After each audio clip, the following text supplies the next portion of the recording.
Merci infiniment pour la présence de tout un chacun de nous. Et donc, nous allons céder le micro à l'orateur du jour, en la personne du docteur Dieudonné Aké de la Côte d'Ivoire. Que le Seigneur Dieu vous bénisse richement. Ok, bonjour à tous. Et que la paix et la grâce de notre Seigneur soient avec chacun de vous. Alors, vraiment, comme il a déjà dit, moi, je vais aussi réitérer nos excuses, parce que vraiment, il faut dire que lorsque nous étions à Brazzaville, on avait prévu avoir une conférence ici. Mais quelques jours avant de quitter Brazzaville pour Pointe-Noire, le programme qu'on avait été un peu perturbé, on a dû suspendre, on a dit qu'il n'y aurait plus de conférence. Mais lorsque nous sommes arrivés, vu un peu nos différents passages sur les chaînes de télévision, et alors les gens ont commencé à appeler, des gens nous envoyaient des textos pour dire mais c'est quoi le programme, quel est le programme, quel est le programme, où est-ce qu'on va vous voir, et comment il n'y a pas de réunion là, et donc finalement, on a décidé de ramener le programme et du coup, ça perturbait. Il n'y avait plus assez de temps pour faire la publicité et pour annoncer plus les gens, aux gens de venir. Donc, il y a 3 jours qu'on est venu verser l'argent ici. Et bon, voilà. Et là aussi, on ne savait pas qu'il y avait un problème de sonorisation qu'il fallait prendre à l'extérieur. Bon. Tout ça, hier, on était tellement pris toute la journée. Après le culte, on était quelque part et jusqu'à 20h. On n'a pas eu le temps de venir voir toutes ces choses. Donc, nos excuses, sincèrement. Alors, ainsi, nous allons aller. Heureusement que nous ne comptons pas seulement sur les gens qui viennent dans la salle ici. Nous avons beaucoup d'interlocuteurs ou d'auditeurs qui sont dans d'autres pays, qui depuis, quand on avait donné l'heure, chacun, ils envoient les messages pour dire, mais ça n'a pas commencé, c'est à quelle heure, c'est à quelle heure. Donc je crois que les techniciens vont générer déjà le lien pour partager, pour que les gens puissent nous suivre dans tous les pays où les gens nous attendent. C'est ça qui fait notre consolation. Même s'il y avait 2 personnes dans la salle, nous, on serait à l'aise de parler, parce qu'on ne parle pas seulement à un auditoire visible, il y a aussi l'auditoire invisible, au-delà des limites de Pointe-Noire et de la République du Congo. Alors, encore une fois, bonjour à chacun de vous. Le thème de ce jour, comme vous avez été informés déjà, nous avons décidé de parler, n'est-ce pas, de ce thème que la Bible est un patrimoine de l'homme noir. Je sais que c'est choquant, une déclaration pareille. Pendant 2000 ans, on a toujours prêché le même évangile de cette manière-là. Et bon, voilà, on a dit... D'ailleurs, nos parents, quand on leur envoie l'évangile aujourd'hui avec la Bible à la main, ils disent, mais non, allez loin avec vos histoires là, vos histoires des Blancs là, c'est la religion des Blancs. Nous, on n'est pas dans la religion des Blancs. Nous avons notre propre religion. Alors donc... la chose paraît maintenant aujourd'hui, le christianisme paraît un peu comme si c'était une affaire des Blancs. C'est comme si, et comme si ce sont les Blancs qui nous ont envoyé la Bible, comme si ce sont les Blancs qui ont écrit la parole de Dieu et qui la portent aux hommes noirs, voyez-vous. Et cette erreur-là, et cette mascarade-là, ça méritait d'être repositionné. Et voilà pourquoi nous avons choisi ce thème, la Bible, un patrimoine de l'homme noir. Et nous allons vous le démontrer dans les minutes qui suivent. Et soyez rassurés que nous ne fuyons pas les questions. Quand nous aurons fini, vous aurez tout le temps de poser vos questions. C'est pour cela, pendant que je serai en train de parler, si vous avez des questions qui vous trottent à l'esprit, vous pouvez déjà noter votre question. Et quand nous serons à la phase des questions, vous allez énoncer vos questions et nous allons essayer de vous répondre. Alors, ceci dit, je voudrais aller droit au but. J'avais beaucoup de choses que j'avais voulu dire en introduction, mais avec le temps, beaucoup de temps qu'on a perdu, je crois que je vais carrément faire fi de ça et aller droit au but. Bien, je voudrais commencer cette conférence en lisant un premier texte dans Exode chapitre 2, le verset 5 à 9. Exode 2, verset 5 à 9, la Bible dit ici que la fille de Pharaon descendit au fleuve pour se baigner et ses compagnes se promenèrent le long du fleuve. Elles aperçurent une caisse au milieu des réseaux et elle envoya sa servante pour la prendre. Elle l'ouvrit et vit l'enfant. C'était un petit garçon qui pleurait. Elle en eut pitié et elle dit, « Cet enfant est des Hébreux. » Cet enfant, c'est un enfant des Hébreux. Voilà, c'est un enfant des Hébreux. Alors, la sœur de l'enfant dit à la fille de Pharaon, « Veux-tu que j'aille te chercher une nourrice parmi les femmes des Hébreux pour allaiter cet enfant ?» Va, lui répondit la fille de Pharaon. Et la jeune fille alla chercher la mère de l'enfant. La fille de Pharaon lui dit, « Emporte cet enfant et allaite-le, moi je te donnerai ton salaire. » La femme prit l'enfant et l'allaita. Ici, comme vous le savez, vous êtes tous des lecteurs de la Bible, il s'agit ici de la naissance de l'enfant Moïse. Moïse qui est né à la période où le pharaon d'Égypte avait décidé que soient mis à mort tous les enfants mâles qui naîtraient du peuple d'Israël, selon que la Bible nous le dit. Et ici, la Bible dit que la fille de Pharaon est allée se baigner, elle a trouvé le panier flottant, elle a ouvert, elle a trouvé que c'était un enfant, elle a compris directement que c'était un enfant hébreu parce que cet enfant était un garçon. Et puisque la mère ne voulait pas tuer son enfant, ni encore dénoncer l'enfant, pour que l'enfant soit tué, elle a fait ce scénario en espérant que Dieu ferait quelque chose. Effectivement, Dieu a fait quelque chose pour elle. Et voyez-vous, il y a un détail ici aussi, dans ce texte. La Bible dit que la fille de Pharaon, quand elle a pris le bébé, elle a reçu le conseil de la petite fille qui est allée chercher une femme parmi les Hébreux. Une femme hébreu qui devait se charger d'allaiter cet enfant. Et alors, il se trouve que c'était encore la propre mère de Moïse lui-même. Alors, qu'est-ce qui se passe ici? La fille de Pharaon dit, emporte cet enfant et allaite-le, et moi, je te donnerai un salaire. Bon, ça, c'est un autre débat, mais je ne voudrais pas rentrer dedans, je voudrais juste soulever un pan pour que vous y réfléchissez. On dit que les enfants d'Israël étaient en plein esclavage là-bas. Et je crois qu'un esclave n'a pas de droit, à ce que je sache. Le maître n'a jamais payé son esclave pour un service rendu. Ça aussi, vous le savez. Mais ici, de façon surprenante, on voit la reine, la fille de Pharaon, la princesse, qui demande à une femme hébreu d'allaiter un enfant et elle va le payer un salaire. Bon, réfléchissez vous-même. J'en passe. Mais ici, il s'agit, voyez-vous, d'un livre extra. Une lecture extra Bible nous dit que la fille de Pharaon avait été mariée à un commandant d'Égypte, un commandant d'armée, et que son mari était allé en guerre et il a perdu la vie. Au moment où ils étaient mariés, elle n'avait pas encore fait d'enfant avec lui. Et que la fille de Pharaon, n'est-ce pas, quand elle a aperçu cet enfant dans l'eau, qu'elle a aimé le petit enfant, elle a pris l'enfant pour aller présenter à son père comme si cet enfant était son propre enfant.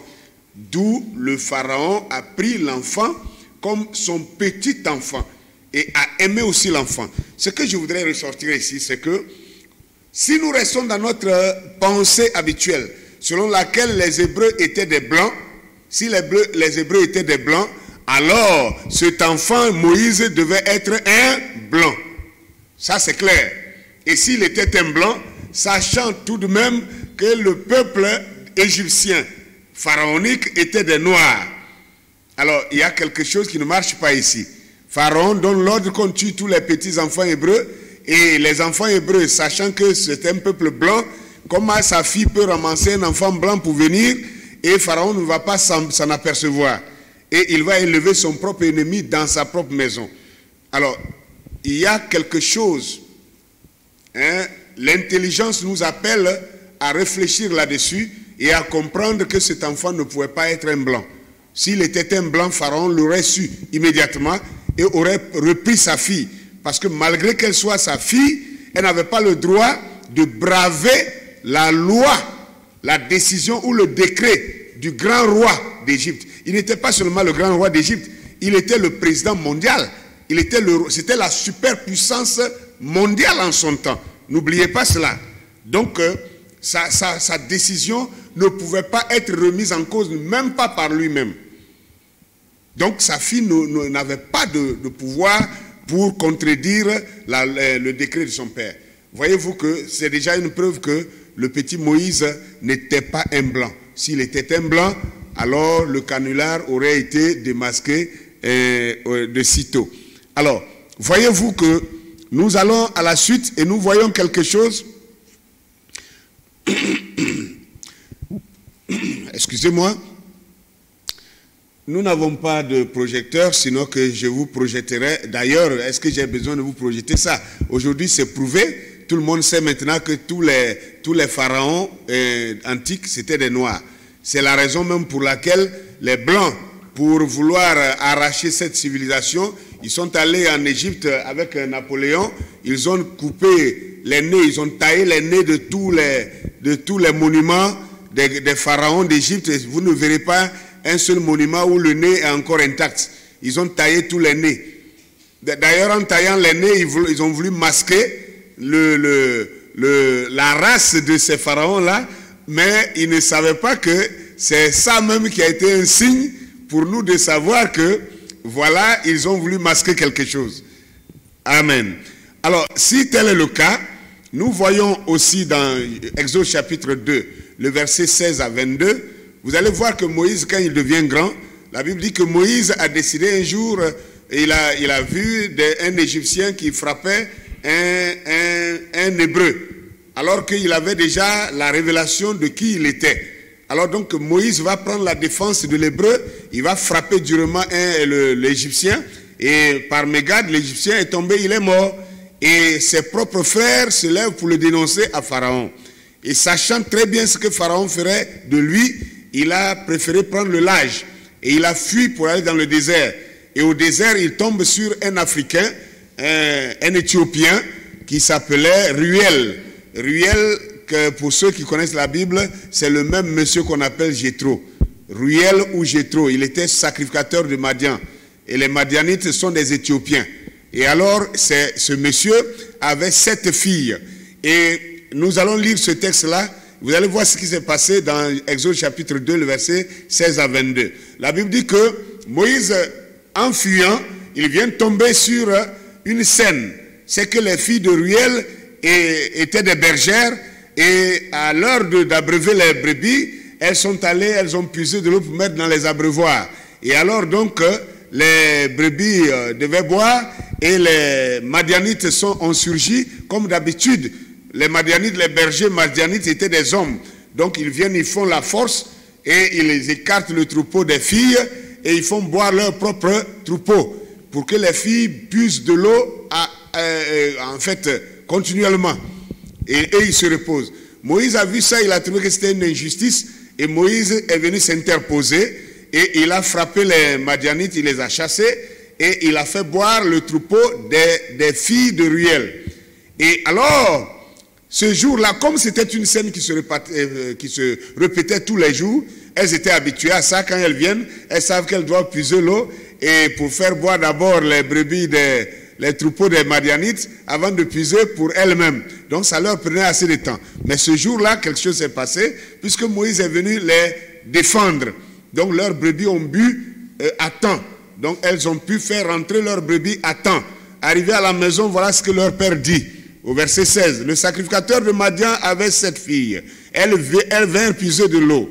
Et elles remplirent les auges pour abreuver le troupeau de leur père. Les bergers arrivèrent et les chassèrent. Alors Moïse se leva, prit leur défense et fit boire leur troupeau. Quand elles furent de retour auprès de Ruel, leur père, il dit, pourquoi revenez-vous si tôt aujourd'hui? Elles répondirent, un Égyptien nous a délivrés de la main des bergers, et même il nous a puisé de l'eau et a fait boire le troupeau. Ce que je voudrais que vous remarquiez ici, c'est que les filles ont confondu Moïse à quoi? À un Égyptien. Elles ont répondu à leur père, un Égyptien nous a secourus, nous a défendus et a même puisé de l'eau pour faire boire notre troupeau. Attention, les Madianites étaient des Éthiopiens. Et les Éthiopiens et les Égyptiens avaient la même couleur de peau. C'est comme parler d'un Ivoirien et d'un Congolais. Vous voyez qu'il n'y a pas de différence ici. Voilà, nous sommes de la même coloration. Donc, un Éthiopien et un Égyptien, ils avaient la même couleur de peau. Mais comment alors les filles de Ruel, qui étaient des Éthiopiennes, ont pu confondre Moïse à un Égyptien? Si Moïse n'avait pas la peau d'Égyptien, comment alors elle a pu le confondre à un Égyptien? Donc vous avez la réponse. Les gens veulent qu'on dise que bon voilà, c'est que ce soit écrit ici, que voilà, tel était noir et tel est noir. Mais est-ce que nous n'avons pas un peu de cerveau là, qui va faire tourner un peu au-dedans de nous, pour nous permettre de comprendre les codes de la Bible? Donc ici, nous voyons ici que Moïse a été confondu à un Égyptien encore ici. Et là, cela montre très bien que Moïse ne pouvait pas être de la couleur blanche pour qu'on le confonde à un peuple noir. Ce n'est pas possible. Maintenant, nous en arrivons à un autre point. Genèse chapitre 50, le verset 7 au verset 11. Là, il est question de la mort de Jacob. Vous savez que Jacob est rentré en Égypte avec toute sa famille, tous ses enfants, parce que son fils, l'un de ses fils, était déjà en Égypte. C'était Joseph. Joseph était déjà premier ministre, et c'est Joseph qui fait venir son père en Égypte. Et Jacob arrive en Égypte avec tous ses fils, ses autres fils qui étaient avec lui. Et la Bible dit même le nombre de personnes avec lesquelles Jacob est arrivé en Égypte. Jacob est arrivé en Égypte avec 70 personnes. 70 personnes, c'est-à-dire ses 11 autres fils, plus sa fille Dina, plus les femmes de ses fils et leurs enfants et leurs serviteurs. Au total, ils étaient 70 personnes. Tout est écrit dans la Bible ici. Pour ceux qui lisent la Bible, ils le savent. C'est écrit bien qu'ils étaient 70 personnes. Maintenant, imaginez 70 personnes qui rentrent en Égypte et qui font 400 ans. Bon, pendant les 400 ans, ils se marient comment? Vous connaissez beaucoup de personnes qui ne sont pas congolais. Peut-être un Angolais, peut-être un Ivoirien, peut-être un Sénégalais qui vient s'établir ici au Congo avec sa famille. Alors, son fils grandit, il trouve une Congolaise qui est belle, il dit mais c'est elle, il veut marier. Vous allez lui interdire ça? Non. Amen. Alors, vous voyez que Jacob et sa famille, ses enfants, les enfants de ses enfants se sont mariés en Égypte, se sont mariés avec les Égyptiennes au fur et à mesure. On n'a pas assez de temps, peut-être que même je vais donner quelques exemples quand même. Vous verrez que même quand ils vont sortir de l'Égypte pour aller bâtir l'État d'Israël, c'est-à-dire le royaume d'Israël, même étant encore là-bas, ils retournent pour aller prendre des femmes en Égypte là-bas pour les marier. Au point où même 300 ans après, 500 ou 700 ans après, on tombe sur Salomon. Je crois que Salomon, c'est autour de 500 ans après leur sortie de l'Égypte. Et Salomon, sa première femme était la fille d'un pharaon. La femme de Salomon, sa première femme était la fille d'un pharaon. Donc vous pouvez comprendre, comment on appelle, le brassage qu'il y a eu entre Égyptiens et Hébreux. Pendant 400 ans, s'il vous plaît. Donc ce peuple-là devait être comment? Même si vous pensez qu'ils avaient été blancs, même si vous pensez qu'ils avaient été blancs, et qu'ils se sont brassés pendant 400 ans par le mariage, ils allaient devenir comment? Alors que, étant même là-bas, ils n'étaient pas blancs, ils étaient noirs. Ils étaient noirs. Voilà la raison pour laquelle aujourd'hui, on ne peut pas confondre, on ne peut pas distinguer un Hébreu en Afrique avec un Soudanais en Afrique. Un Soudanais, un Égyptien en Afrique, et puis un Hébreu en Afrique, ils sont pareils, ils sont similaires. Tellement il y a eu des brassages dans le mariage au fur des siècles, parce que ça dure quand même plus de 2700 ans que cette histoire dure, voyez-vous. Alors, ici, quelque chose s'est passé ici, dans Genèse chapitre 50. Quand Jacob meurt en Égypte, Joseph prend tous ses frères. Ils montent, ils vont ramener le corps de leur père à Canaan pour aller l'enterrer. Ce texte-là va parler de ce qui s'est passé. Lisons. Joseph monta pour enterrer, j'ai déjà donné le texte, hein, Genèse 50, le verset 7 au verset 11. Joseph monta, voilà ça, Joseph monta pour enterrer son père. Avec lui montèrent tous les serviteurs de Pharaon, anciens de la maison, tous les anciens du pays d'Égypte. Toute la maison de Joseph, ses frères et la maison de son père, on ne laissa dans le pays de Goshen que les enfants, les brebis et les bœufs. Écoutez, la Bible dit que quand Jacob est mort et que le peuple d'Israël qui était en Égypte devait aller accompagner le corps de Jacob à Canaan, ils ne laissèrent dans leur habitation en Égypte que les enfants et les brebis et les bœufs. Sinon, toutes les personnes matures, tous les hommes, toutes les femmes, tout le peuple, en tout cas tous les Hébreux ont été ramassés pour aller accompagner le corps de Jacob jusqu'à Canaan pour l'enterrement. C'est de ça que la Bible parle ici. Et au verset 8, la Bible dit, au verset 9 maintenant, il y avait encore avec Joseph des chars et des cavaliers, en sorte que le cortège était très nombreux. Arrivé à l'ère d'Atad, qui est au-delà du Jourdain, ils firent entendre de grandes et de profondes lamentations. Et Joseph fit en honneur de son père un deuil de 7 jours. Écoutez maintenant, les habitants du pays de Canaan furent témoins de ce deuil dans l'ère d'Atad. Et ils dirent, voilà un grand deuil parmi les Égyptiens. Je crois que chacun de vous a saisi quelque chose. Est-ce qu'il s'agissait des Égyptiens ici? Il s'agissait de toute la famille de Jacob. Donc c'était des Hébreux. Les Hébreux tous ensemble qui étaient en Égypte sont sortis de l'Égypte. Ils ont marché à pied, ils ont pris des chars, ils ont transporté le cercueil de Jacob, leur père. Arrivés à Canaan, ils ont fait un deuil de 7 jours. Et les Cananéens ont dit, ils ont regardé tout ce groupe-là, et ils ont dit, ce sont les Égyptiens qui sont dans un grand deuil. Comment n'ont-ils pas pu distinguer? Ici, là, il ne s'agissait pas maintenant d'un seul individu, hein, il s'agissait de tous les Hébreux.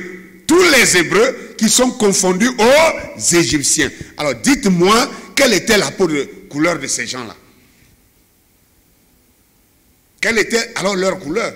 Si les Hébreux étaient blancs, même si les Égyptiens étaient parsemés au milieu d'eux, est-ce qu'on pouvait les confondre aux Égyptiens? Non.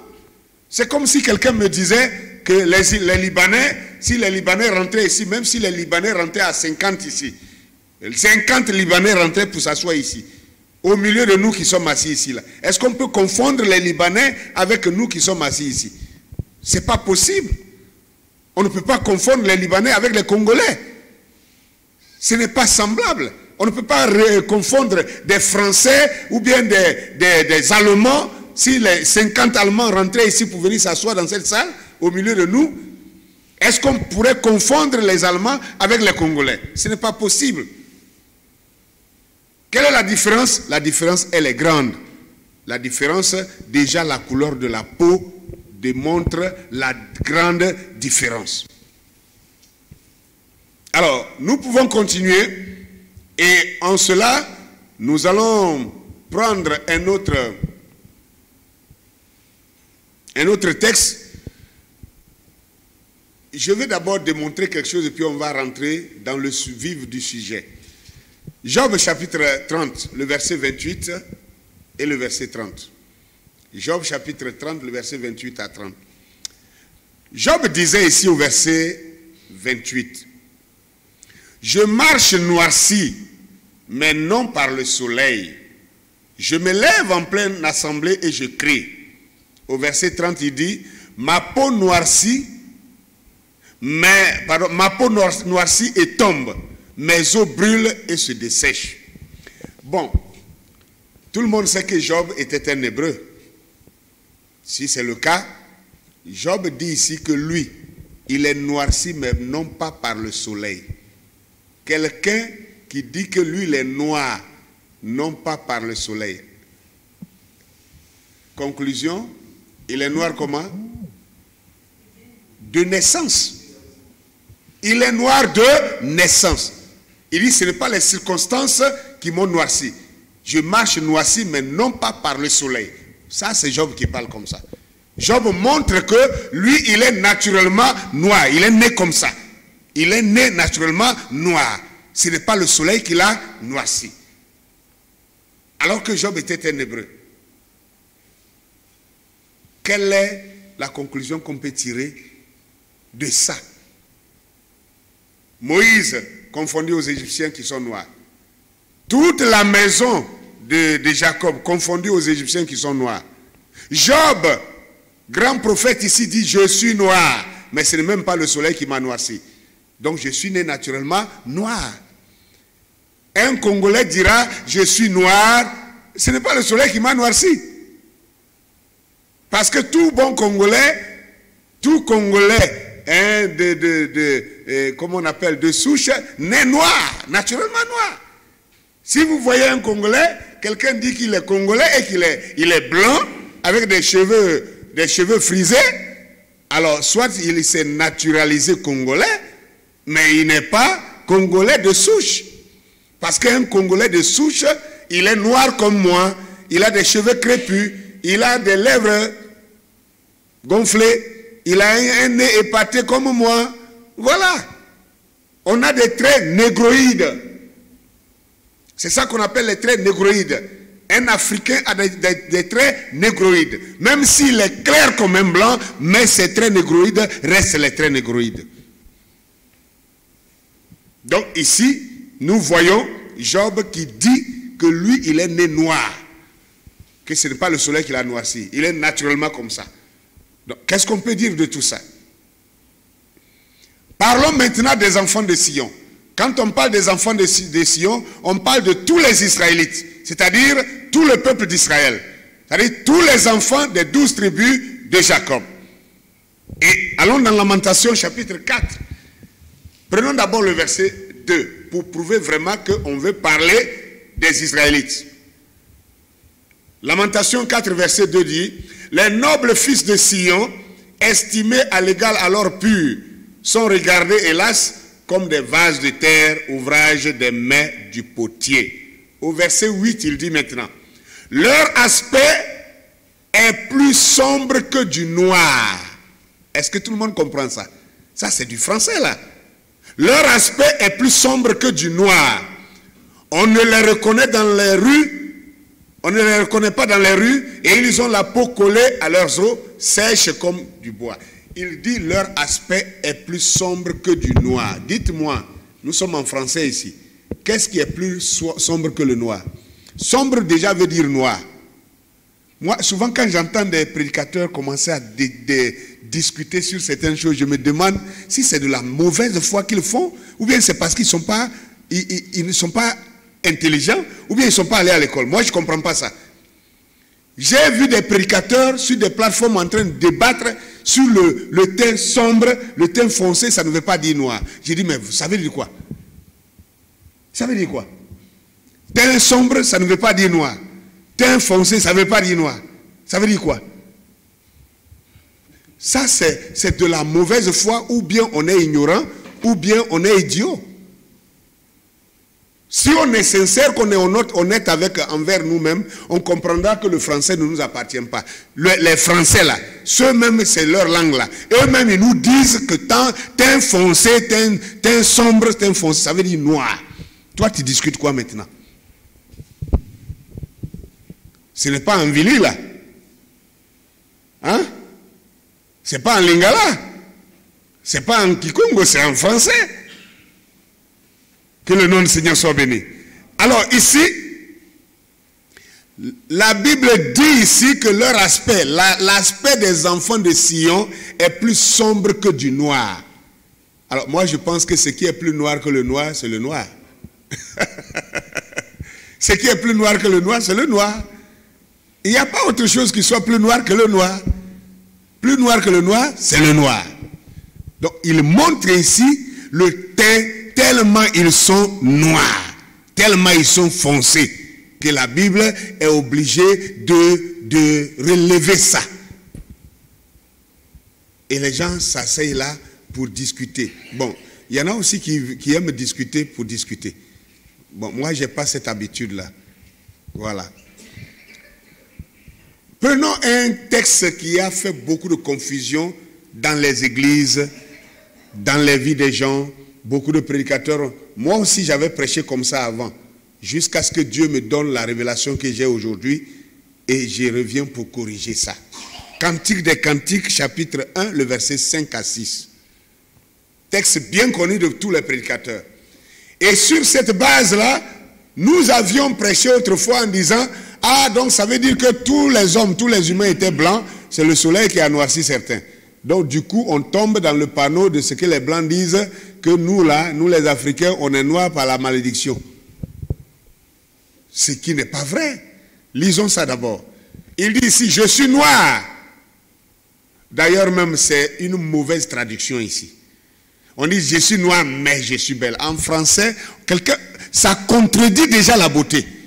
Quand on dit, je suis noir, mais je suis belle, mais déjà, mais montre que tu n'es plus belle. Je crois que ça aussi c'est du français. Ça se dit plutôt, je suis noir et je suis belle. Je suis noir et je suis belle. Je suis noir mais je suis belle. C'est je t'aime moi non plus ça. Je t'aime moi non plus. C'est du mauvais français. C'est une fausse tradition. Donc, je suis noir et je suis belle. Fille de Jérusalem. Comme les tentes de Kédar. Comme les pavillons de Salomon, ne prenez point garde à mon teint noir, c'est le soleil qui m'a brûlé. Voilà ce que la femme a dit ici. Et du coup, nous tous, moi personnellement, j'avais prêché avant pour dire que, ce texte-là, c'est que ça montre que tous les humains étaient noirs et ils étaient blancs et que c'est le soleil qui a noirci nous les Africains. Sinon on a dû être tous blancs à un moment donné. Or, c'est le contraire. Ici, la femme n'est pas en train de dire qu'elle était blanche et puis elle est devenue noire. Non. Je regrette fort que nous n'ayons pas de projecteur. Mais est-ce que j'ai besoin de projecteur pour vous dire ça? Regardez un peu. En Afrique, non, dans le monde entier, le pays où les hommes sont très noirs, plus noirs que tous les hommes sur la terre. Quelqu'un peut me dire? Comment? Merci mon frère, tu es informé. Les Soudanais sont plus noirs que nous tous ici. C'est-à-dire moi-même là, qui crois que je suis noir là, si je suis en face d'un Soudanais du Sud, moi aussi je serai blanc pour lui. Donc, il y a des peuples qui sont plus noirs que les autres noirs. Ça c'est un. Deuxièmement, regardez des gens qui travaillent dans les champs, dans les campagnes. Prenez même un homme qui est clair, lui, mon ami ici, il a un teint plus clair que moi, par exemple. Mais si on le soumet aux travaux de champs, pendant des années, le fait qu'il soit exposé au soleil tous les jours, son teint clair va commencer à s'assombrir. Ça aussi, vous savez ça. Oh, vous me regardez comme si ce n'est pas vrai. Vous savez que c'est vrai. Par contre, prenez un paysan qui est longtemps resté travailler dans les champs et qui est tellement noir. Donnez-lui du boulot à Brazzaville ou bien à Pointe-Noire ici dans un bureau climatisé. Revenez le voir dans 10 ans. Son teint sera ciré et son teint va commencer à s'éclaircir. Est-ce que vous comprenez cela? Donc ça, il y a la nature qui accélère ce que nous sommes déjà. La nature qui accélère ce que nous sommes déjà. Donc c'est de ça que cette femme-là parlait. Une femme travailleuse qui n'est pas dans les bureaux climatisés. Elle dit c'est le soleil qui m'a noirci. Ne prenez pas garde à mon teint noir. Je suis noir mais quand même je suis belle, non? Je suis belle. Je suis belle. Ne me regardez pas comme si j'étais une horreur. C'est le soleil qui m'a rendu comme ça. C'est parce que j'aime travailler. Amen. Alors, ça ne veut pas dire qu'elle était blanche avant. Non. On peut être noir et devenir encore plus noir. Nous sommes en Afrique, nous connaissons ces réalités. Voilà. On ne doit pas se tromper sur ça. Que le nom du Seigneur soit béni. Elle a dit aussi à la suite que les fils de ma mère se sont irrités contre moi et m'ont fait gardienne des vignes. Ma vigne à moi, je ne l'ai point gardée. Ça, c'est un sujet très profond, cette phrase-là. Les enfants, les fils de ma mère ont fait de moi gardienne des vignes. Ma vigne à moi, je ne l'ai point gardée. Oh, alléluia. Regardez ce que l'Afrique a vécu jusqu'à présent. Regardez ce que nous avons vécu. Tout nous est importé. C'est les autres qui viennent nous dicter. Et d'ailleurs, je vous recommande d'aller télécharger ce qu'on appelle la charte de l'impérialisme. La charte de l'impérialisme. Vous êtes calme parce que vous n'avez pas beaucoup d'informations. Ça, je vous garantis. J'ai dit ça quelque part. J'ai dit les Africains sont calmes parce qu'ils n'ont pas l'information. Et le blanc, c'est ça. C'est pourquoi ils nous cachent. Ils ne veulent pas qu'on connaisse notre vraie histoire. Dans la charte de l'impérialisme, à l'article 13, il est écrit là-bas que aucun pays du tiers-monde n'a le droit d'avoir sa propre civilisation sans se référer à la civilisation occidentale. Est-ce que vous entendez ça? Nous n'avons pas le droit, que les autres peuples n'ont pas le droit d'avoir leur propre civilisation. Checkez, vous êtes assis là, vous avez Internet, non? Checkez, téléchargez ça, regardez là-bas. C'est grave. Voilà pourquoi on vient nous imposer l'homosexualité, ce qui est normal chez eux, qui est anormal chez nous, on veut nous imposer ça. La soi-disant démocratie, moi j'appelle ça la démocratie. C'est un mot à découper en deux. La science du démon. Qu'est-ce que la démocratie a déjà donné à des peuples africains comme nous? Bien au contraire, c'est venu pour dégrader notre valeur, détruire ce que nous avions. Le peu qu'on avait, cela nous a détruit ça. Cela nous a mis à plat. Peut-être vous dites, mais pourquoi il dit des choses comme ça? Mais je ne parle pas contre une personne. Je parle d'un système, faux système, qu'on a envoyé pour toute l'Afrique. C'est du faux.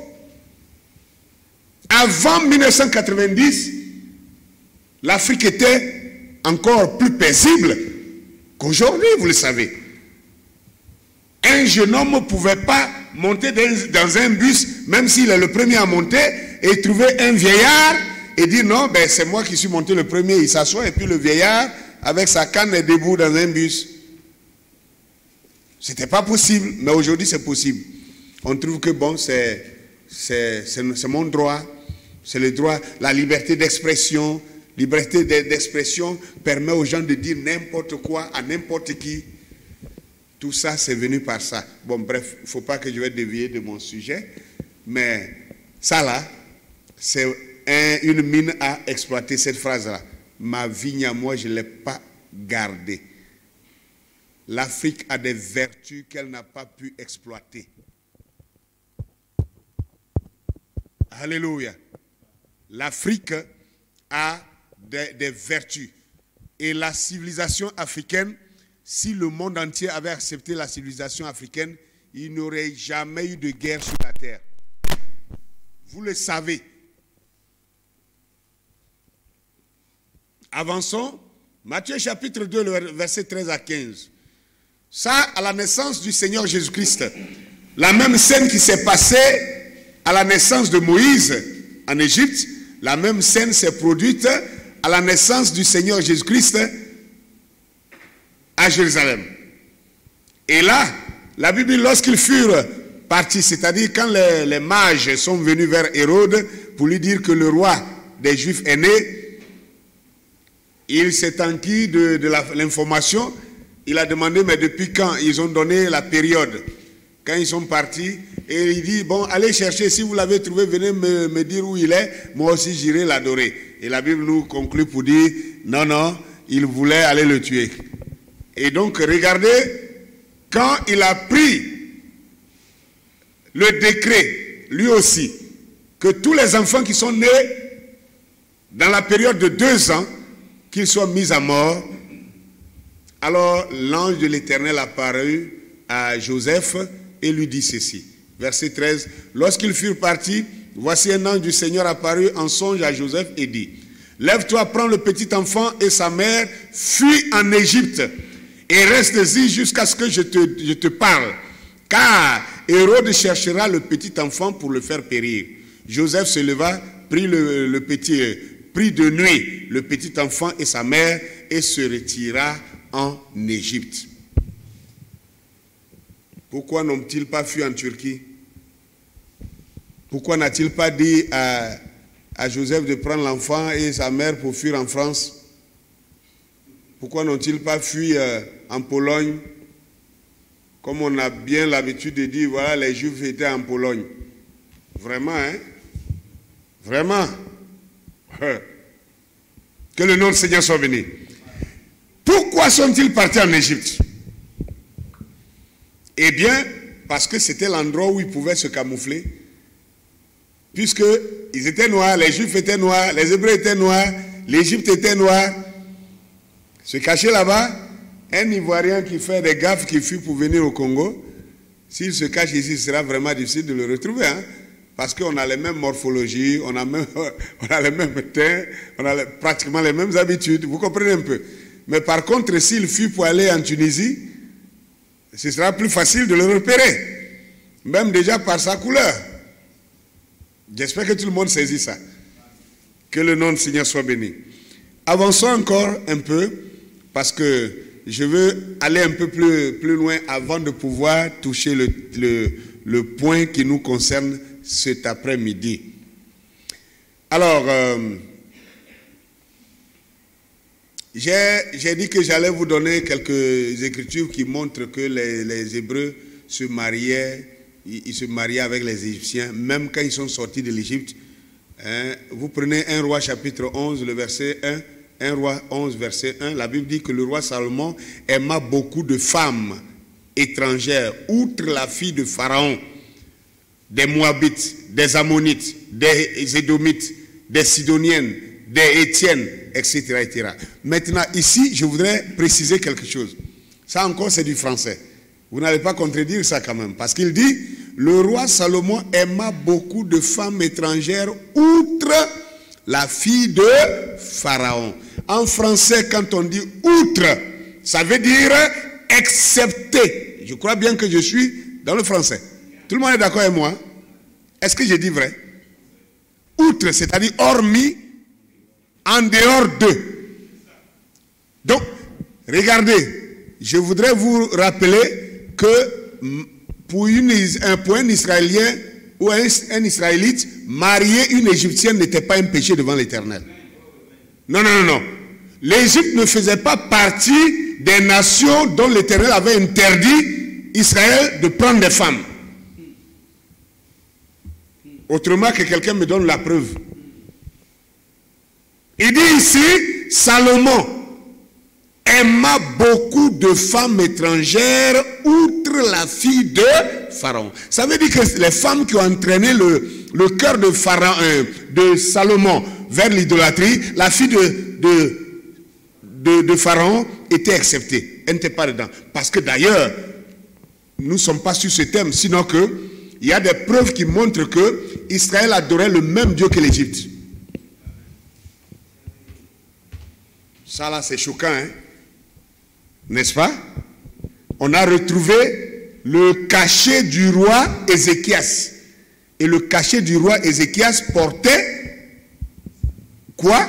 Celui qu'on appelait l'Éternel sur le cachet là, c'était le Dieu que les Égyptiens appelaient Amon. C'est-à-dire le Dieu soleil avec les ailes égyptiennes.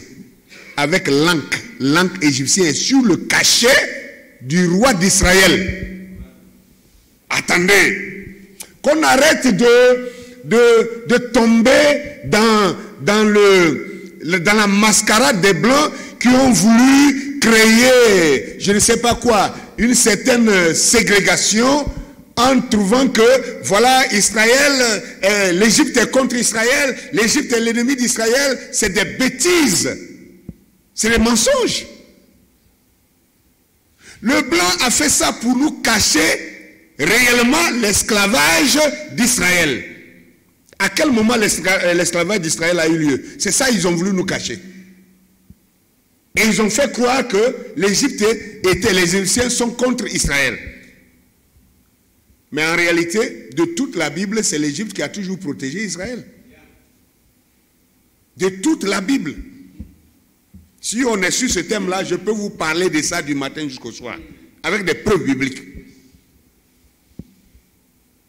Personne ne pourra prouver là où les Égyptiens ont fait du tort à Israël. Qu'est-ce qu'il est en train de dire encore? On dit Israël a fait 400 ans d'esclavage en Égypte et toi tu dis que c'est pas comme ça que ça s'est passé. Jean 8, 32, allez lire. Que le nom du Seigneur soit béni. Alors, prenons Actes chapitre 21. Actes chapitre 21, on va arriver maintenant au Nouveau Testament. Actes chapitre 21, le verset 35 à 37. Vous allez voir que l'apôtre Paul aussi a été assimilé aux Égyptiens. Paul dit que moi, je suis israélite de la tribu de Benjamin. Il montre même de quelle tribu il est issu. Mais il a été assimilé aux Égyptiens. Pourquoi? Si les Juifs étaient blancs, comment on peut confondre Paul, le grand Paul? Lisons. Actes 21, 35 à 37. Lorsque Paul fut sur les degrés, il dut être porté par des soldats à cause de la violence de la foule. Car la multitude du peuple suivait en criant « Fais-le mourir !» Au moment d'être introduit dans la forteresse, Paul dit au tribun « M'est-il permis de te dire quelque chose ?» Le tribun répondit « Sais-tu le grec ?» C'est-à-dire, sais-tu parler le grec? N'es-tu donc pas cet Égyptien qui s'est révolté dernièrement et qui a amené dans le désert 4000 brigands? Ah! Paul, tu sais parler le grec? Ah, n'es-tu donc pas cet Égyptien-là qui s'est révolté et qui a emporté 4000 brigands dans le désert? Je suis juif, reprit Paul, de Tars en Cilicie, citoyen d'une ville qui n'est pas sans importance. Permets-moi, je te prie de parler à ce peuple. Regardez ça. Le grand Paul a été lui aussi assimilé à un Égyptien. J'ai toujours donné cet exemple que là où nous sommes assis là, si la police congolaise est en train de poursuivre un Français, un Allemand, un Suisse, qui est bien blanc, vous connaissez ces peuples-là, ils sont blancs. Et le blanc fuit et il disparaît dans le quartier ici. Et la police décide de fouiller les endroits, ils viennent lui trouver un rassemblement ici. La police rentre ici, nous tous qui sommes assis ici, est-ce que la police peut venir me confondre à un blanc qu'ils étaient en train de poursuivre? Est-ce qu'ils peuvent saisir cet homme-là pour dire, n'es-tu pas celui qu'on a poursuivi là? Non. Si on te confond à quelqu'un, ça veut dire que vous avez tous les deux le même aspect. Vous avez le même aspect. Paul ne pouvait pas être confondu à un Égyptien alors qu'on savait que les Égyptiens étaient des hommes noirs. un peuple noir. Comment on pouvait confondre Paul si Paul était un blanc? Comment on pouvait confondre un blanc à un noir? Vous-même réfléchissez. Non, mais c'est Dieu qui avait décidé d'éteindre la mémoire de l'homme noir. C'est écrit dans Ésaïe chapitre 19, le verset 1. Que l'esprit de l'Égypte disparaîtra du milieu d'elle. Donc c'était la perte de mémoire de l'homme noir. Mais le temps est venu où Dieu nous ramène notre mémoire. Quand quelqu'un a perdu la mémoire, il peut même s'ignorer lui-même. Vous qui êtes de Pointe-Noire ici, allez à Luango. Je ne suis pas encore allé, mais je suis allé dans d'autres endroits où les esclaves ont transité pour aller, je ne sais pas quoi, derrière l'eau, pour être vendus. Je suis allé à Ouida. Ouida, c'est au Bénin, là où il y avait aussi un port des esclaves. Mais je suis arrivé ici, on me parle de la même histoire au niveau de Luango. Quand on prenait les esclaves, qu'on arrivait à quelques mètres de la mer, il y a un passage et partout, même au Sénégal, c'est la même chose qui s'est passée. Même au Ghana, c'est la même chose qui s'est passée. Il y a un arbre, c'est un arbre particulier. Tous les esclaves qui arrivaient là-bas, on séparait les hommes d'un côté, les femmes d'un autre côté. Et si tu es un homme, les hommes là, on les fait tourner autour de l'arbre 3 fois. Quand il tourne, il marche, il fait le tour, un tour, 2 tours, 3e tour, il oublie son identité. Il oublie son nom, il oublie de quel village il vient, il oublie là où on l'a attrapé, qui est son père, qui est sa mère, il oublie tout. Voilà comment ils ont fait pour effacer la mémoire des Africains et les amener en esclavage. Rares sont ceux qui ont pu échapper à ça. Quand c'est une femme, on le faisait tourner autour de l'arbre 4 fois. Quand elle fait un tour, 2 tours, 3e tour, 4e tour, si elle s'appelait je ne sais pas quoi, donnez-moi un nom d'ici. C'est, hein? Non, Mavungu quelque chose, ou bien si elle s'appelait Bilolo, quelque chose, elle oublie son nom. C'est fini. Donc, voyez-vous, lisez maintenant Ésaïe 19 là et voyez comment la mémoire des Africains a été effacée. Bref, avançons. Donc le grand Paul ici, Paul ne pouvait pas être un blanc et être confondu à un Égyptien. Sinon, montrez-moi le contraire. Nous avançons. Si je posais la question à chacun de vous dans la salle ici, pendant des centaines, des siècles, tous les prédicateurs qui ont prêché, tous les prédicateurs, je dis bien tous sans exception, même les grands prophètes que nous avons connus et aimés et crus, ils ont répété les mêmes choses. Ils ont toujours dit qu'il y avait un homme noir dans la Bible. Quel était son nom? Ah, vous voyez, non? Inconsciemment, tout le monde a enregistré ça. Parce que les grands prédicateurs, tous ont répété la même chose. Que Simon de Cyrène était un noir. Hein? Non, pas Corneille, Simon de Cyrène. Bon, qui avait vu sa photo? Comment ils ont su que Simon de Cyrène était noir? Est-ce qu'il y a une photo de Simon de Cyrène? Donc, nous allons examiner pour comprendre à partir de quoi ils ont conclu que Simon de Cyrène était un noir. C'est parce que Simon de Cyrène, ils ont pris son origine. C'est-à-dire, il venait de la Cyrénaïque. Et la Cyrénaïque, c'était un territoire africain. C'était un territoire égyptien qui est aujourd'hui en Libye. Est-ce que vous comprenez cela? Donc, ça veut dire si quelqu'un venait de Cyrène, c'est qu'il est automatiquement un noir. Est-ce que vous comprenez quelque chose? C'est comme si on dit Mavungu de Pointe-Noire. Ben écoutez, évidemment qu'il ne peut être qu'un noir. Bateau là du Congo. Et il ne peut être qu'un noir. Il ne peut jamais être un blanc. Donc, c'est à partir de cette déduction qu'ils ont conclu que Simon de Cyrène ne pouvait être qu'un noir. Celui-là qui a porté la croix du Seigneur Jésus-Christ au moment où Jésus n'avait plus de force pour continuer, pour aller à la croix, là où ta rédemption et la mienne devaient être exécutées. Ça veut dire que si Simon n'avait pas transporté la croix là, Jésus aurait échoué. Oh, vous avez peur de ça? Il aurait échoué puisqu'il n'avait plus de force. Il est tombé. Et il ne peut plus se lever. Il ne peut plus traîner la croix. Et les soldats se sont retournés. Ils ont vu le pauvre Simon. Et ils ont dit, ben écoutez, toi là, viens, passe ici. Prends la croix. Allez. Ça voulait dire aussi qu'au temps de la fin, c'est les Noirs qui allaient achever le plan de la rédemption. Que tu veuilles ou pas, c'est ça. C'est vous-même qui dites... Olinga, olingate. C'est comme ça, non? Olinga, olingate. C'est ça qui est là. C'est ça qui va être fait. Même si tu n'aimes pas ta propre peau, tu es noir. Et Dieu t'a fait noir comme moi.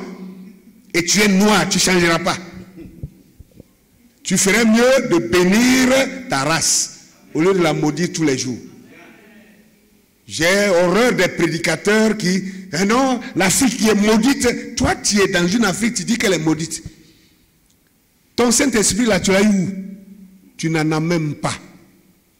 Tu n'en as même pas. Et tu risques de ne jamais en avoir si tu continues de maudire l'endroit où Dieu t'a créé. Tu ne l'auras jamais. Parce que Dieu a dit même à Daniel, Daniel même qui a été amené à Babylone, pas par son gré. Dieu leur a dit, priez pour la ville dans laquelle vous êtes, car votre paix en dépend d'elle. Même Babylone n'était pas chez eux, mais ils priaient pour la ville de Babylone. À plus forte raison, tu es un Africain, un prédicateur, tu es un Africain, tu es né en Afrique, tu es noir comme moi. Et toi, tu te permets de dire non, l'Afrique est maudite. Vous passez votre temps à parler de l'Afrique au lieu de parler du salut. C'est quoi que le salut d'ailleurs? Le salut est lié même à la terre aussi. Celui qui détruit la terre, Dieu le détruira. C'est écrit dans la Bible, non? Vous ne savez pas ça? Comment on passe notre temps à prêcher un évangile colonial pendant combien de temps? Parce que les Blancs nous ont dit, aimez, oh bon d'accord, aimez les pauvres car le royaume des cieux vous appartient. On a répété ça pendant combien de temps? On ne s'est jamais en sorti. Non, non, non, non, non, non. Pendant que tu dis, aimez les pauvres, le royaume des cieux nous appartient, vous appartient.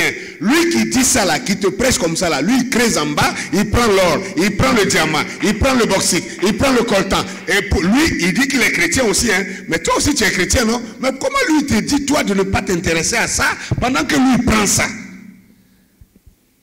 Et pourtant il dit qu'il a le Saint-Esprit. Non, non, non, non, c'est un faux évangile.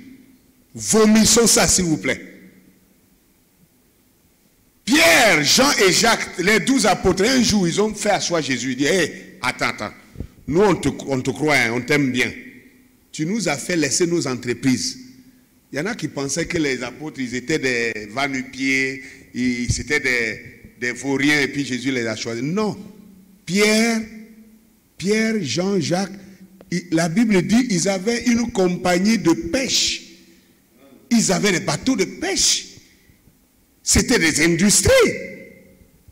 Ils ont abandonné ça pour suivre Jésus. C'est pourquoi Pierre un jour il a dit, attends, aujourd'hui il faut nous dire. Moi je veux comprendre une chose. Tu nous as dit de laisser nos activités. On a tout abandonné pour te suivre. Tous les jours on va à Pointe-Noire, on se lève là, on va à Brazzaville, on va aller prêcher à Luango, on va aller faire ça. On a seulement, même jusqu'à nos chaussures sont en train de s'user. Dis-nous, quel est notre profit? En te suivant comme ça, là, on gagne quoi finalement? Dis-nous aujourd'hui, sinon nous là, on est prêt à prendre une décision.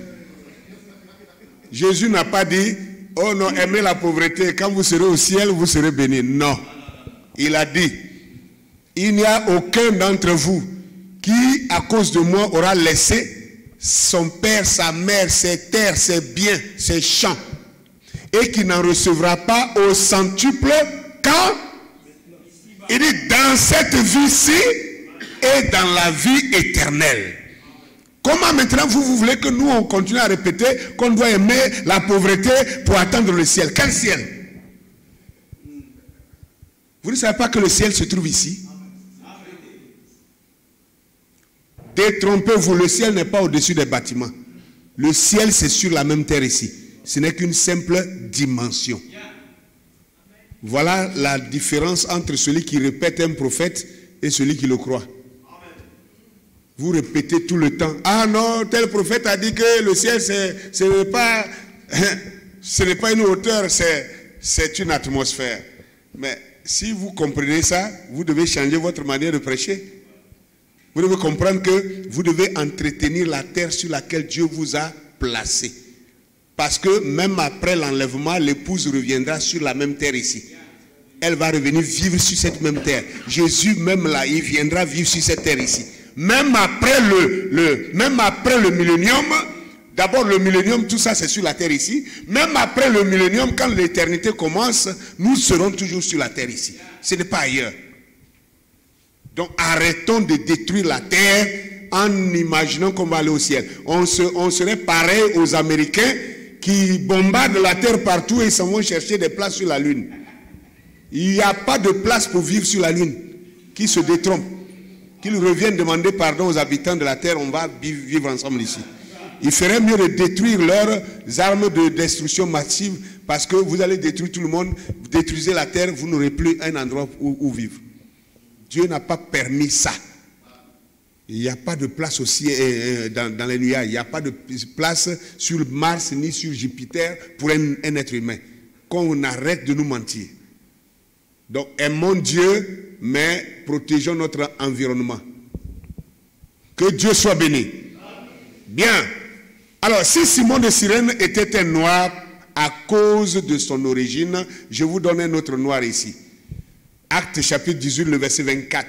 Acte 18, 24, la Bible dit: un juif nommé Apollos, originaire d'Alexandrie, homme éloquent et versé dans les Écritures, vint à Éphèse. Ok, d'accord.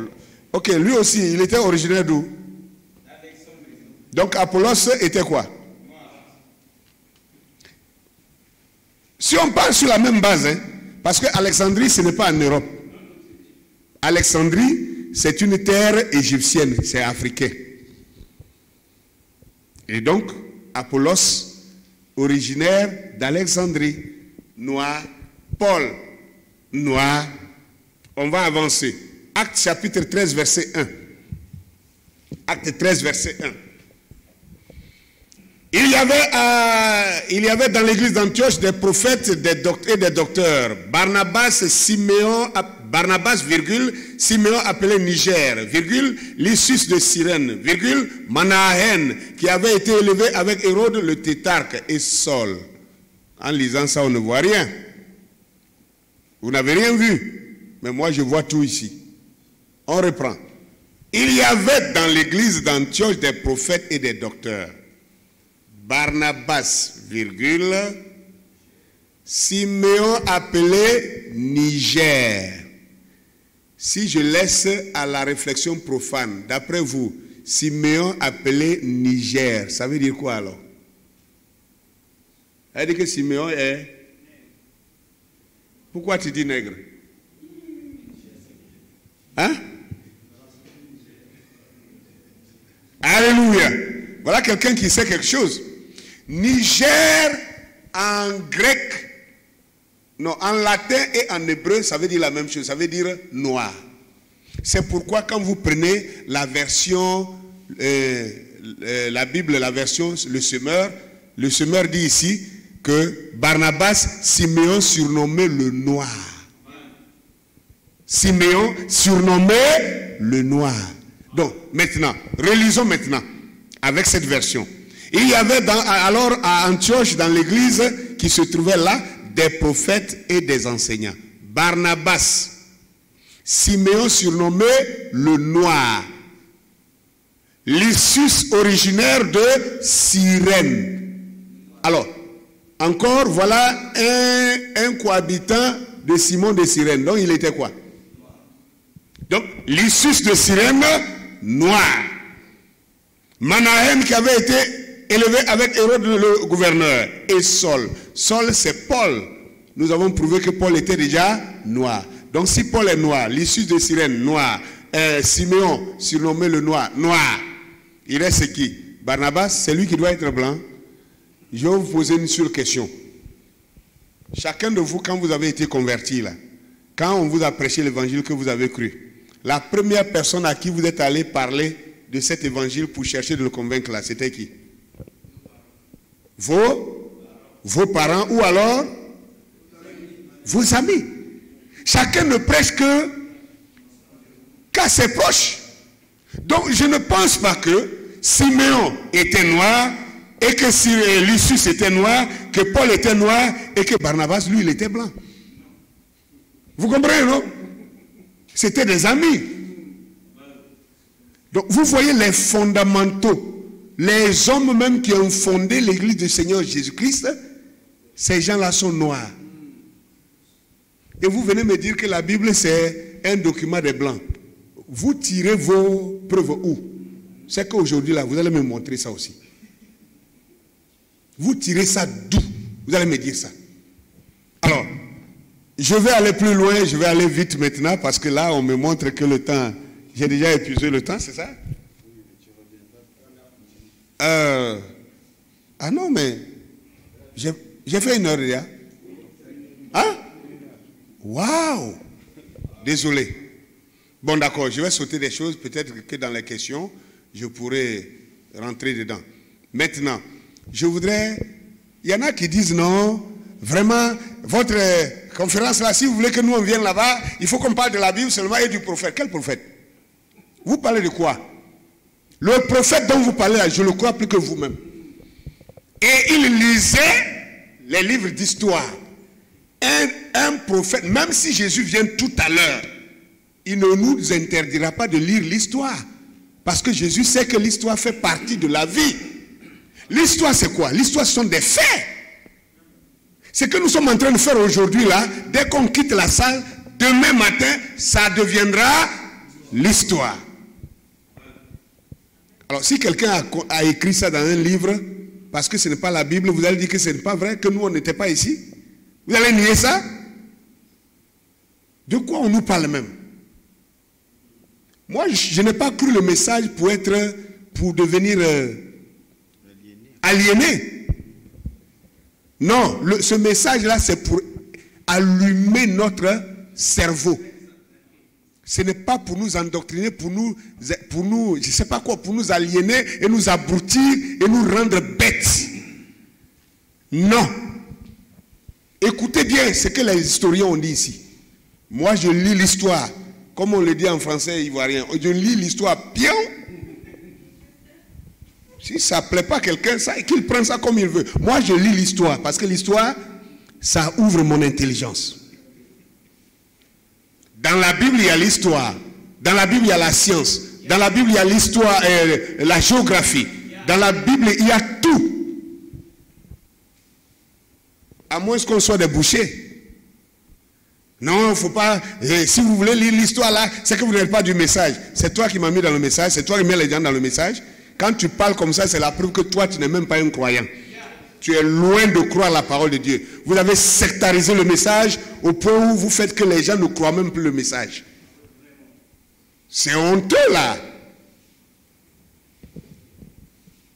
Les gens m'ont vu avec mon ami chez les Kimbangis.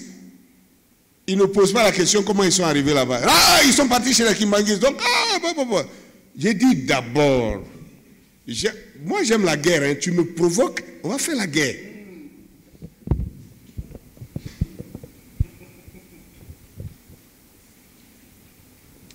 Dites-moi un peu, les Kimbangis, ils adorent Kimbangu, non? Et ils adorent son fils aussi, non? Les Branamis font quoi? Ils adorent Branham, ils adorent son fils. Où est la différence? Blanc, bonnet, bonnet, blanc. Et vous ne voulez pas qu'on parle de ça? Moi, je suis prêt pour ça. Je suis plus que prêt même jusqu'à demain. celui qui veut cette confrontation, qu'il vienne me trouver. On va parler jusqu'au soir. Il est l'heure qu'on dise les choses vraies et qu'on trie la mauvaise graine, qu'on la mette dehors. Le messager n'est pas venu nous donner le message pour qu'on soit des bornés, pour qu'on soit des aliénés, pour qu'on devienne bêtes. J'ai entendu quelqu'un qui, avant de croire le message, il avait des livres d'histoire, les livres de Cheikh Anta Diop, de Théophile Obenga, il avait des livres d'histoire, beaucoup de livres il lisait, et il dit quand il a cru le message, lui il a ramassé tout ça là pour aller brûler. Merci mon frère. Dieu mal compris. Et quelques années maintenant, plus de 20 ans, il tombe sur mes vidéos, moi je suis en train de parler du message, et je cite les livres d'histoire, c'est là qu'il commence à regretter. Ah, mais j'avais tout brûlé, mais je croyais que c'était du diable.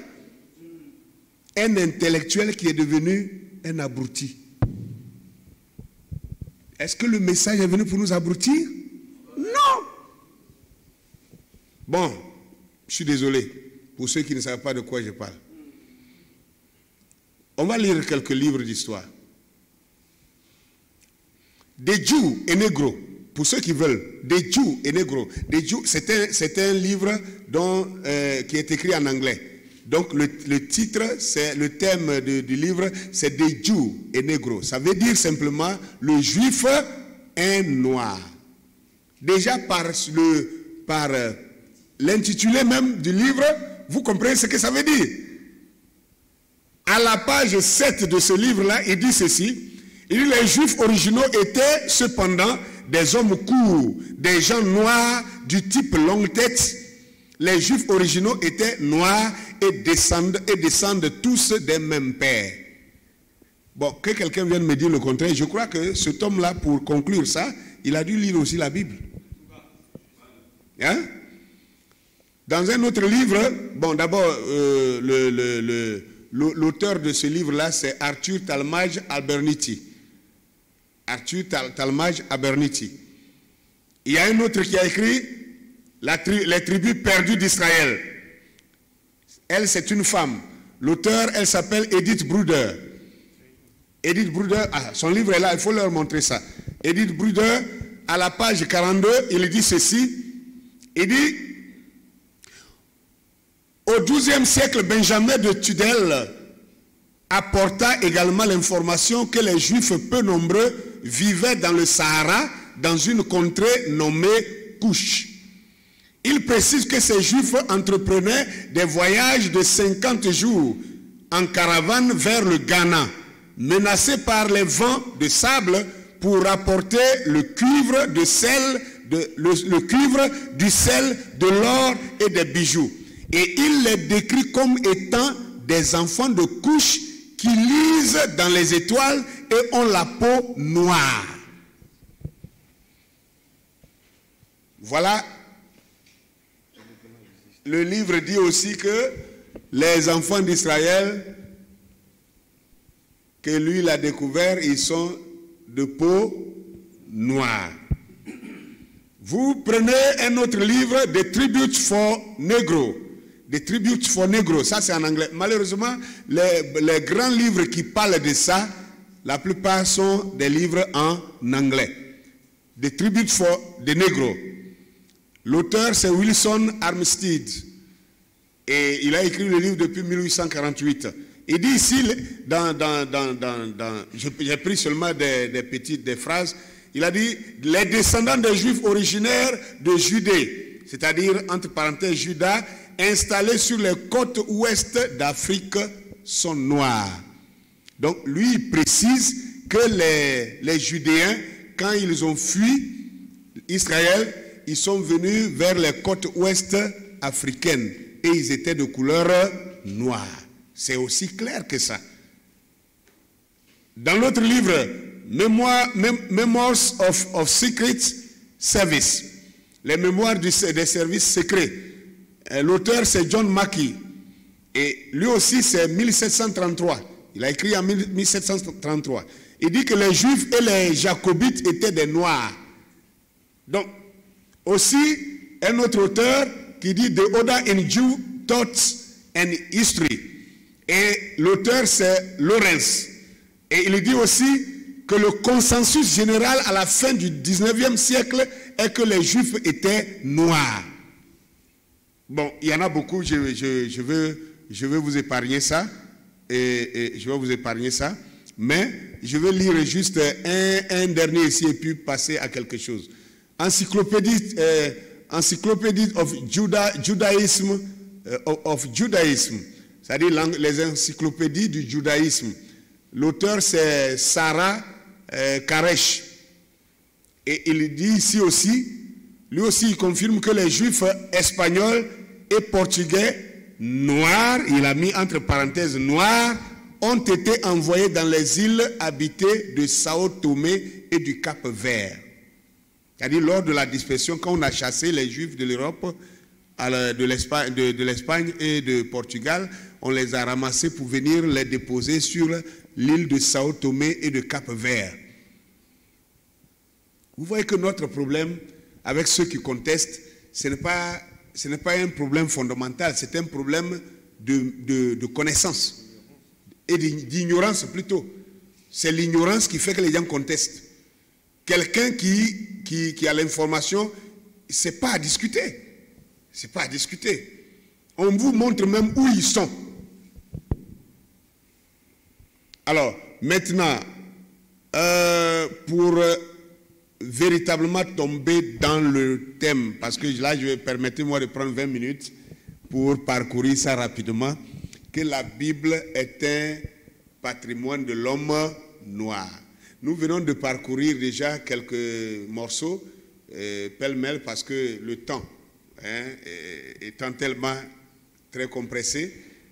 Alors, je vous ai montré, si les auteurs de cette Bible déjà sont noirs, que vous attendiez-vous de la Bible elle-même? Je vous pose une question. Si quelqu'un, vous savez qu'en Afrique, il y a beaucoup de langues. Nous avons beaucoup de langues et les Blancs, pour nous insulter, ils appellent ça les patois. Pour eux, ce sont les langues vivantes, pour nous, ce sont les patois. Ils nous ont assez insultés, hein? Mais c'est nous qui avons voulu comme ça. Il est temps qu'on se réveille. Alors, même si on prend le Congo, je crois que vous devez avoir plus d'une centaine d'ethnies. Même si ça ne vaut pas, mais bon, peut-être au moins une trentaine ou quarantaine. Le Nigeria a plus de 200 et quelques. Le Congo, RDC encore, c'est pareil. Donc dans chaque pays, il y a beaucoup d'ethnies, beaucoup de langues. Dans toutes les langues que nous avons en Afrique, trouvez-moi une seule langue dans laquelle vous pouvez trouver le mot homosexuel. Vous pouvez trouver ça. Je ne parle pas de l'explication ou de la traduction. Non, je parle du mot homosexuel dans ta langue. Ça existe? En tout cas, ça n'existe pas dans ma langue. Et je ne crois pas que ça existe dans une langue africaine. Ça n'existe pas. Le mot homosexuel n'existe dans aucune langue africaine. Mais les langues européennes, vous le savez, puisque d'ailleurs c'est de là-bas que ça vient. Bon, voici des mœurs qui sont condamnées dans la Bible. Dieu est sévèrement contre ça. La bestialité. Aucun Africain n'a jamais rêvé, avant que la télévision n'arrive, aucun Africain n'a jamais rêvé qu'un homme peut coucher avec un animal. Vous êtes d'accord avec moi, non? Aucun Africain n'a jamais pensé à ça. C'est quand la télévision est arrivée en Afrique, on a regardé la télévision, on a vu que les Blancs couchent avec les animaux, alors des voyous africains ont commencé à dire qu'eux aussi ils peuvent essayer. C'est comme ça que ça arrive. Mais je voudrais parcourir les mœurs de la Bible et les coutumes qui sont dans la Bible, si je peux appeler ça coutumes, les pratiques de la Bible, les lois de la Bible, et vous allez comparer avec ce que vous vivez tous les jours. Vous allez me dire encore si la Bible est pour les Blancs ou bien c'est pour les Noirs. Moi, chez moi, là où je suis né dans le nord Togo, dans le nord du Togo. Il y a un peuple là-bas qu'on appelle les Moba. Et les Moba, d'où je suis issu, chaque année, à moins que la famille soit devenue chrétienne pour abandonner, tous ceux qui sont restés traditionnalistes, chaque année, on tue un agneau, un animal, et on met le sang sur le linteau. La porte principale de chaque cour, vous promenez dans les villages, vous allez voir, il y a du sang sur le linteau. Et on renouvelle ça une fois chaque année. Je ne vous dirai pas, vous êtes des lecteurs de la Bible, ça vient d'où? Je parle du sang sur les linteaux là. Ça vous dit quelque chose? Alors, le sacrifice que Moïse a fait pour la sortie des enfants d'Israël de l'Égypte. Le cercle, on a devant nos cours un cercle de cailloux. Tu construis ta maison, si tu demeures traditionnaliste, tu dois chercher 12 pierres. 12 pierres que tu poses en cercle. Tu déposes comme un cercle devant ta cour.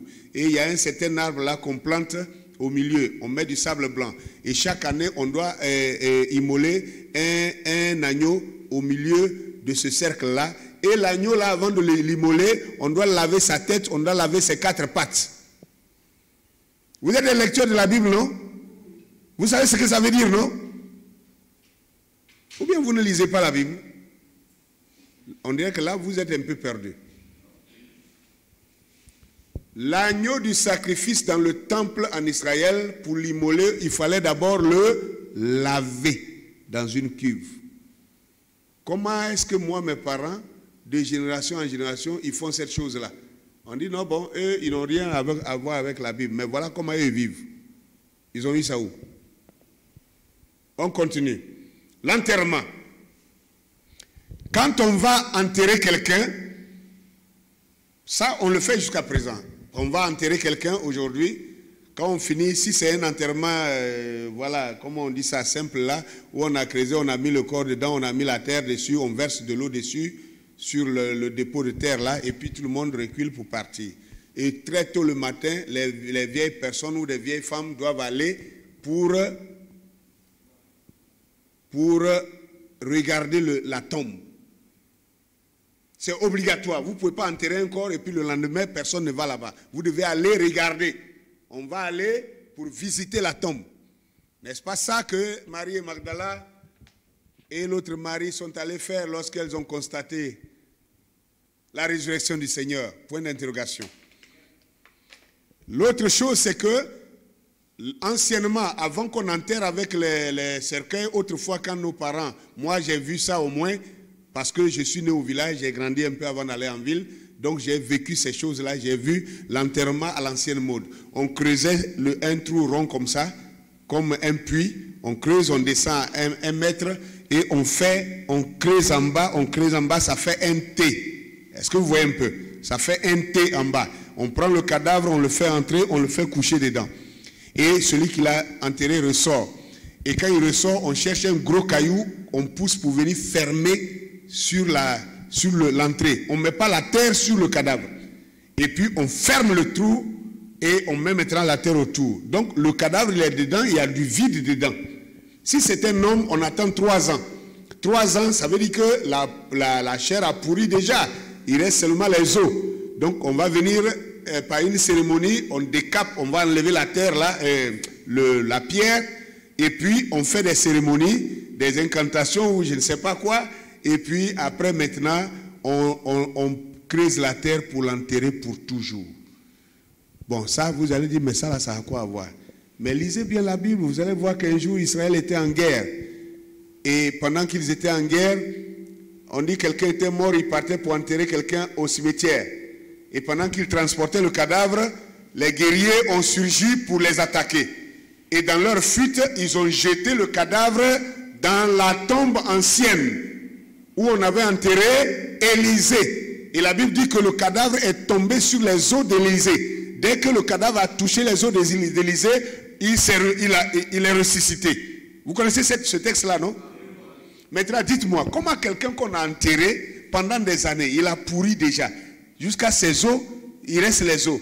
Comment alors un cadavre peut tomber pour toucher ses os s'ils avaient mis la terre sur lui? Vous avez compris un peu?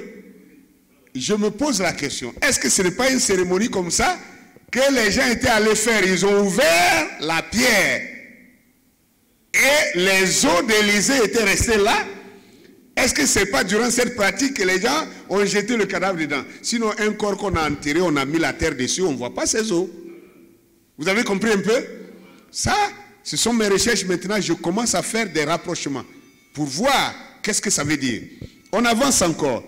Chez nous, on a un coffre, un petit coffret, c'est en bois, c'est une sculpture qu'on a taillé ça, un coffret en rectangle, et ils ont mis un ange à côté, un ange à gauche, un ange à droite.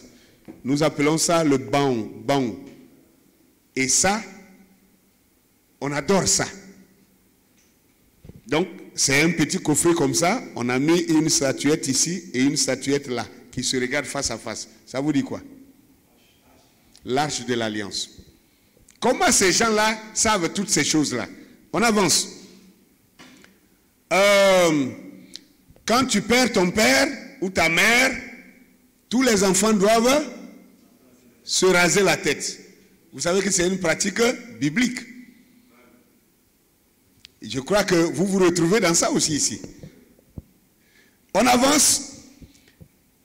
Quand la Bible dit que quand deux frères habitent ensemble, non, deux frères d'une même famille, si l'un s'est marié et qu'il est mort en laissant sa femme ne devrait pas se marier en dehors de la famille. Le frère du défunt doit prendre la femme de son frère défunt et l'épouser. Ça, c'est ce que la Bible dit. On est d'accord? Ou bien vous ne savez pas ça? Moi-même qui vous parle, ma mère, mon père est mort quand j'avais 3 ans. Ma mère s'est remariée avec le petit frère direct de ma mère, de mon père. Et ils ont fait une fille. Quelle est cette loi-là? Oh, ce sont les lois bibliques que je suis en train d'énumérer comme ça. Et pendant que moi je parle de mon peuple, je sais que vous êtes en train de vous retrouver aussi dans votre peuple, que les mêmes pratiques sont faites chez vous là-bas. Est-ce que c'est vrai ou faux? Bien. Prenons encore une autre chose. Chez moi, les paroles de libation, c'est-à-dire ce qu'on appelle, on appelle ça fétiche aujourd'hui. Mais est-ce que c'était fétiche hier? Ce n'était pas fétiche. Dans la Bible, on parle de l'autel. Que Abraham fit un autel, et puis Élie a fait un autel, et il a mis le sacrifice là-dessus. L'autel, c'est quoi? L'autel, c'était un tas de cailloux. On prend beaucoup de cailloux qu'on superpose comme ça, et puis on égorge les poulets, on égorge les animaux là-dessus. C'est ce qu'on appelle l'autel. Vous êtes d'accord avec moi? Alors, si c'est ça l'autel, voyez que chez moi, encore, il y a plein d'hôtels. Je sais que partout chez vous ici, il y en a aussi. Et chez moi, j'ai assisté des vieilles personnes qui faisaient la libation. Je vous ai dit, j'ai grandi au village. Et voilà les paroles que j'ai retenues quand ils parlent. Quand ils commencent, ils prennent la farine de mil qu'ils mettent dans une calebasse, ils mettent de l'eau, ils mélangent ça, et puis ils viennent pour faire la libation. Et quand ils versent sur l'autel, avant de tuer les animaux, ils doivent verser sur l'autel. Et quand ils versent, les premières paroles qu'il dit, il dit, Dieu, toi qui es le premier-né de la création, toi qui es quitté à l'est et qui va à l'ouest, toi dont on appelle 2 fois et qui répond 3 fois. Ah oui. Viens et reçois ton eau et écoute notre prière. Voilà ce qu'on dit. Ce que je suis en train de dire, c'est suivi. Je ne suis pas on ne peut pas être le seul dans son peuple. Voilà, les gens me suivent. Il y a bien de choses que je vais même passer. La circoncision chez moi, dans mon peuple là-bas, jusqu'à ce que les hôpitaux se multiplient, que les gens commencent à couper les prépuces dans les hôpitaux. Chez moi, j'ai fait cela aussi quand j'avais l'âge de 13 ans. Je crois que chez vous ici, c'est comparativement à ce que vous appelez le nzobi ici. Hein? Nzobi, non? Chez moi, pour faire la circoncision, on sélectionne les jeunes enfants, les enfants à partir de 13 ans jusqu'à 19 ans. C'est-à-dire, depuis que tu es né là, on ne t'a pas coupé le prépuce. Et puis, à un certain âge, on regroupe tous ces enfants-là, on les place hors du village, on fait des pailles autour d'un arbre qu'on appelle le couvent. Et vous allez rester là-bas pendant 33 jours. Pendant 33 jours, vous ne vous lavez pas. Et c'est là-bas, dedans, qu'on vous apprend le respect de l'aîné. Comment il faut respecter ton aîné. Et puis on vous apprend certaines choses. Tu ne dois pas tuer, tu ne dois pas voler, tu ne dois pas chercher la femme de quelqu'un, tu ne dois pas convoiter la femme d'un ami, etc. Et c'est là qu'on nous enseigne les règles de la vie en société. Moi, j'ai fait ça quand j'avais 13 ans. Et c'est là-bas qu'on coupe le prépuce, la circoncision. Waouh! Que le nom du Seigneur soit béni. Bien, vous connaissez aussi, j'ai vu aussi, on m'a parlé, moi mon grand-père était un roi, je l'ai vu vivre, j'ai été à ses pieds pendant pratiquement 14 ans, j'ai vécu chez lui pendant 14 ans, j'ai vu beaucoup de choses, entre autres, il me parlait un peu comment on l'a intronisé roi. Et là, pour l'introniser, ce n'était pas des votes, ce n'est pas par vote, c'était des gens, et il y avait, je ne sais pas comment il faut dire ça, il y avait des candidats quand même. Il y avait des candidats, vous savez, vous êtes de la descendance royale, mais quand dans la famille, il y a au moins 3 princes qui challenge, qui se défient pour le trône, on doit sélectionner. Et la sélection, ça se fait de façon mystique. Donc on les envoie au couvent pendant 7 jours. On les amène quelque part retirés de la ville, une paille autour, et puis bon, ils vont rester là-dedans. On fait des pratiques, on leur fait beaucoup de préparation. Et le jour où ils doivent sortir, le jour-là, c'est les ancêtres qui doivent choisir qui doit être roi. Et alors, qu'est-ce qu'on fait? Et on amène un âne. Et l'âne là, le candidat doit monter sur l'âne à l'envers. C'est-à-dire, l'âne est là, il regarde là-bas, toi tu montes sur l'âne à l'envers. Et il ne doit pas s'asseoir sur le dos de l'âne, il doit s'asseoir sur la hanche de l'âne. Vous voyez que si vous vous asseyez sur la hanche de l'âne, quand l'âne va faire 2 pas seulement, vous glissez, vous tombez. Est-ce que vous comprenez un peu cela? Et c'est une jeune fille vierge qui doit attraper le mors de l'âne et traîner l'âne sur une certaine distance. Ils étaient 3 candidats. Le premier qui est sorti, quand il est monté sur l'âne, l'âne a fait 2 pas, il est tombé. Quand tu tombes, ça veut dire tu t'en vas mourir. Quand tu es tombé là, il faut aller préparer ton funérail en même temps. Oui, parce que tu ne vas pas vivre. Et ces gens-là, ils ne vont pas vivre plus. 1 mois ne va pas le trouver. Il est parti. Donc, c'est comme ça que mon grand-père a été oint roi, parce qu'on l'a placé là. Quand lui, il est sorti, il est monté sur l'âne à l'envers. Ils ont marché à près de 30 mètres.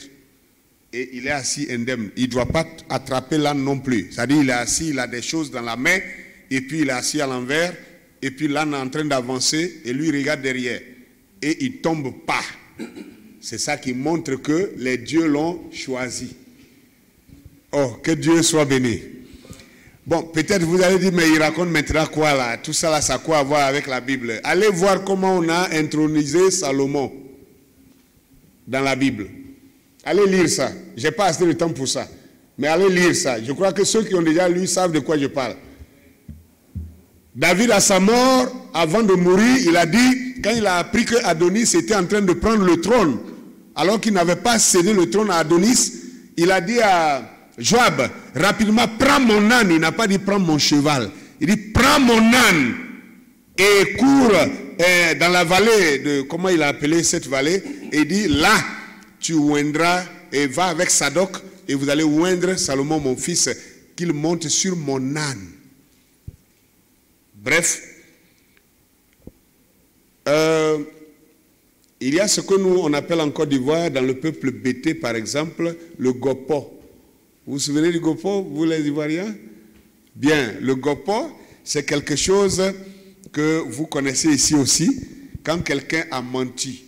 Quand quelqu'un a fait du tort à quelqu'un et puis il ne veut pas reconnaître, on fait cette chose-là, hein, il y a des feuilles et puis on mélange avec la terre, on fait une certaine pratique et puis on lui donne pour boire.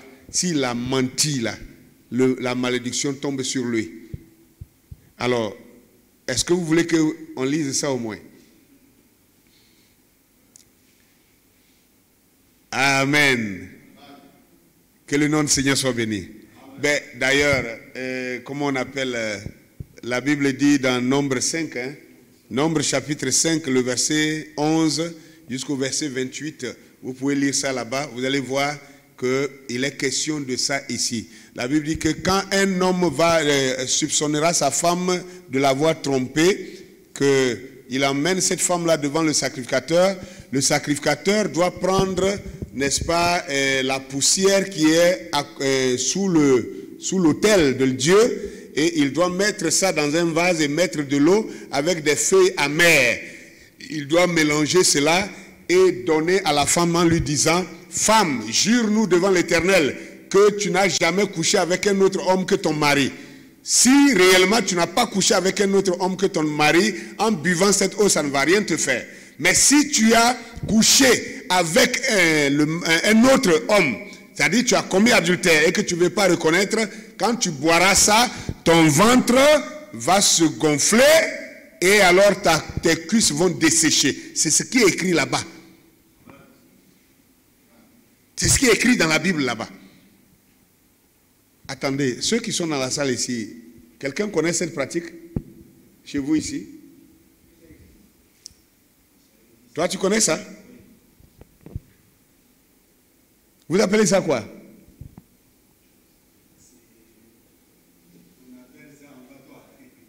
Oui, en patois. Un zobino. Mais voilà. Il ne faut pas avoir honte. Nous sommes à la saison où on doit parler notre langue. Arrêtons de... D'ailleurs, ton enfant naît et puis tu l'appelles... comment on appelle? Non, si c'est Luc simple, c'est bon. C'est-à-dire les gens ramassent tous les noms de la Bible pour aligner jusqu'à... L'enfant même là, souvent, il y a des papiers, on dit de remplir. Carole est petit comme ça. Les noms sont enchaînés jusqu'à il ne sait pas où il va écrire le reste. Jean-Marie, Luc, Paul, David, Rodriguez. C'est quoi toutes ces histoires-là? Est-ce que dans ta langue là, il n'y a pas de nom que tu puisses donner? Que le nom du Seigneur soit béni. Je termine pour vous dire que dans la Bible, je me suis rendu compte qu'il y a des noms qui sont dans notre société. Alors moi je me pose la question, comment des noms comme ça peuvent être dans la Bible alors que ce sont nos noms à nous? Et puis on nous dit que la Bible ne nous appartient pas, que c'est pour les Blancs. Mais les Blancs qui disent ça là, eux ils n'ont pas leur nom là-bas. Ils n'ont pas leur nom dedans. Vous allez me dire, mais ils n'ont pas leur nom comment? Et Philippe et Jean et Jacques. Oui, ça c'est pour les Blancs, non? Mais maintenant je vais vous poser une question. Quand vous lisez la Bible là, l'Ancien Testament, hein, quand vous lisez tout l'Ancien Testament, vous avez trouvé Jean dedans? Vous avez trouvé Jacques, Philippe, Philémon, Tite, Timothée, vous avez trouvé ça dans l'Ancien Testament? Mais comment se fait-il que le même peuple là qui a commencé dans l'Ancien Testament, si c'est le même peuple qui est parti jusqu'au Nouveau Testament, pourquoi on arrive au Nouveau Testament brusquement, tous les noms de l'Ancien Testament disparaissent? Tout devient Jean, tout devient Jacques, tout devient Luc, tout devient Timothée, Philémon, et Antipas, Silas. C'est quelle histoire ça là? C'est comme si on se réveillait un matin, et puis au Congo, les Bilolo n'existent plus, les Makoso n'existent plus, et les Chidimba n'existent plus, et puis tout est devenu Jean-Paul, Jacques, Cécile, Marlette. Est-ce que c'est normal? Vous ne voyez pas qu'il y a eu quelque chose là? Quelque chose s'est passé là. Quelque chose s'est passé. Il faut qu'on ait les yeux pour voir. Un peuple ne peut pas changer du jour au lendemain aussi automatiquement comme ça. Ce n'est pas possible. Regardez, en Côte d'Ivoire, il y a un peuple, le peuple Bété, d'où est issu Laurent Gbagbo que tout le monde connaît. Et Didier Drogba également. Leur peuple, ça s'appelle le peuple Bété. Comme ici, vous pouvez dire les Téké, vous pouvez dire les Vili, voilà. Le peuple Bété en Côte d'Ivoire. Chez les Bété, pour dire Dieu le Père, ils disent Abba Lago. Abba Lago. Dieu le Père. Ce que je dis là, les Ivoiriens me suivent. Je ne peux pas mentir. Abba, en hébreu, ça veut dire quoi? Ça veut dire père. Vous avez entendu parler de Corée et Dathan, non, dans la Bible? Corée et Dathan, vous pouvez trouver ça dans Exode chapitre 6, le verset 24. Le nom Corée. En Côte d'Ivoire, le nom Corée, ce sont des noms de famille, comme ici, vous avez les Batola, les Batota, les Chidimba, les Makoso. C'est comme ça. En Côte d'Ivoire, il y a beaucoup de familles qui s'appellent des Corées. Donc, ce n'est pas des prénoms. Comment se fait-il que les Africains, les noms africains se retrouvent dans la Bible? Et vous me dites que ce n'est pas notre patrimoine. Corée, K-O-R-E. Et Corée, C-O-R-E.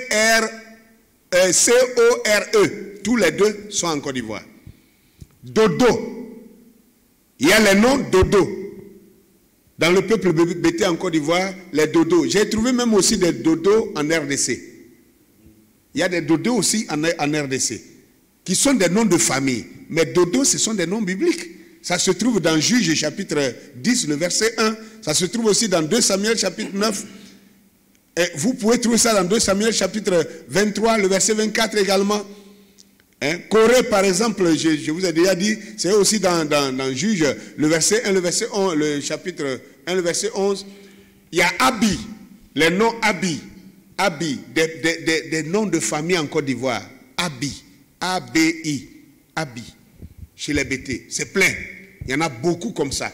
Et vous pouvez trouver Abi dans 2 Samuel chapitre 23, le verset 31.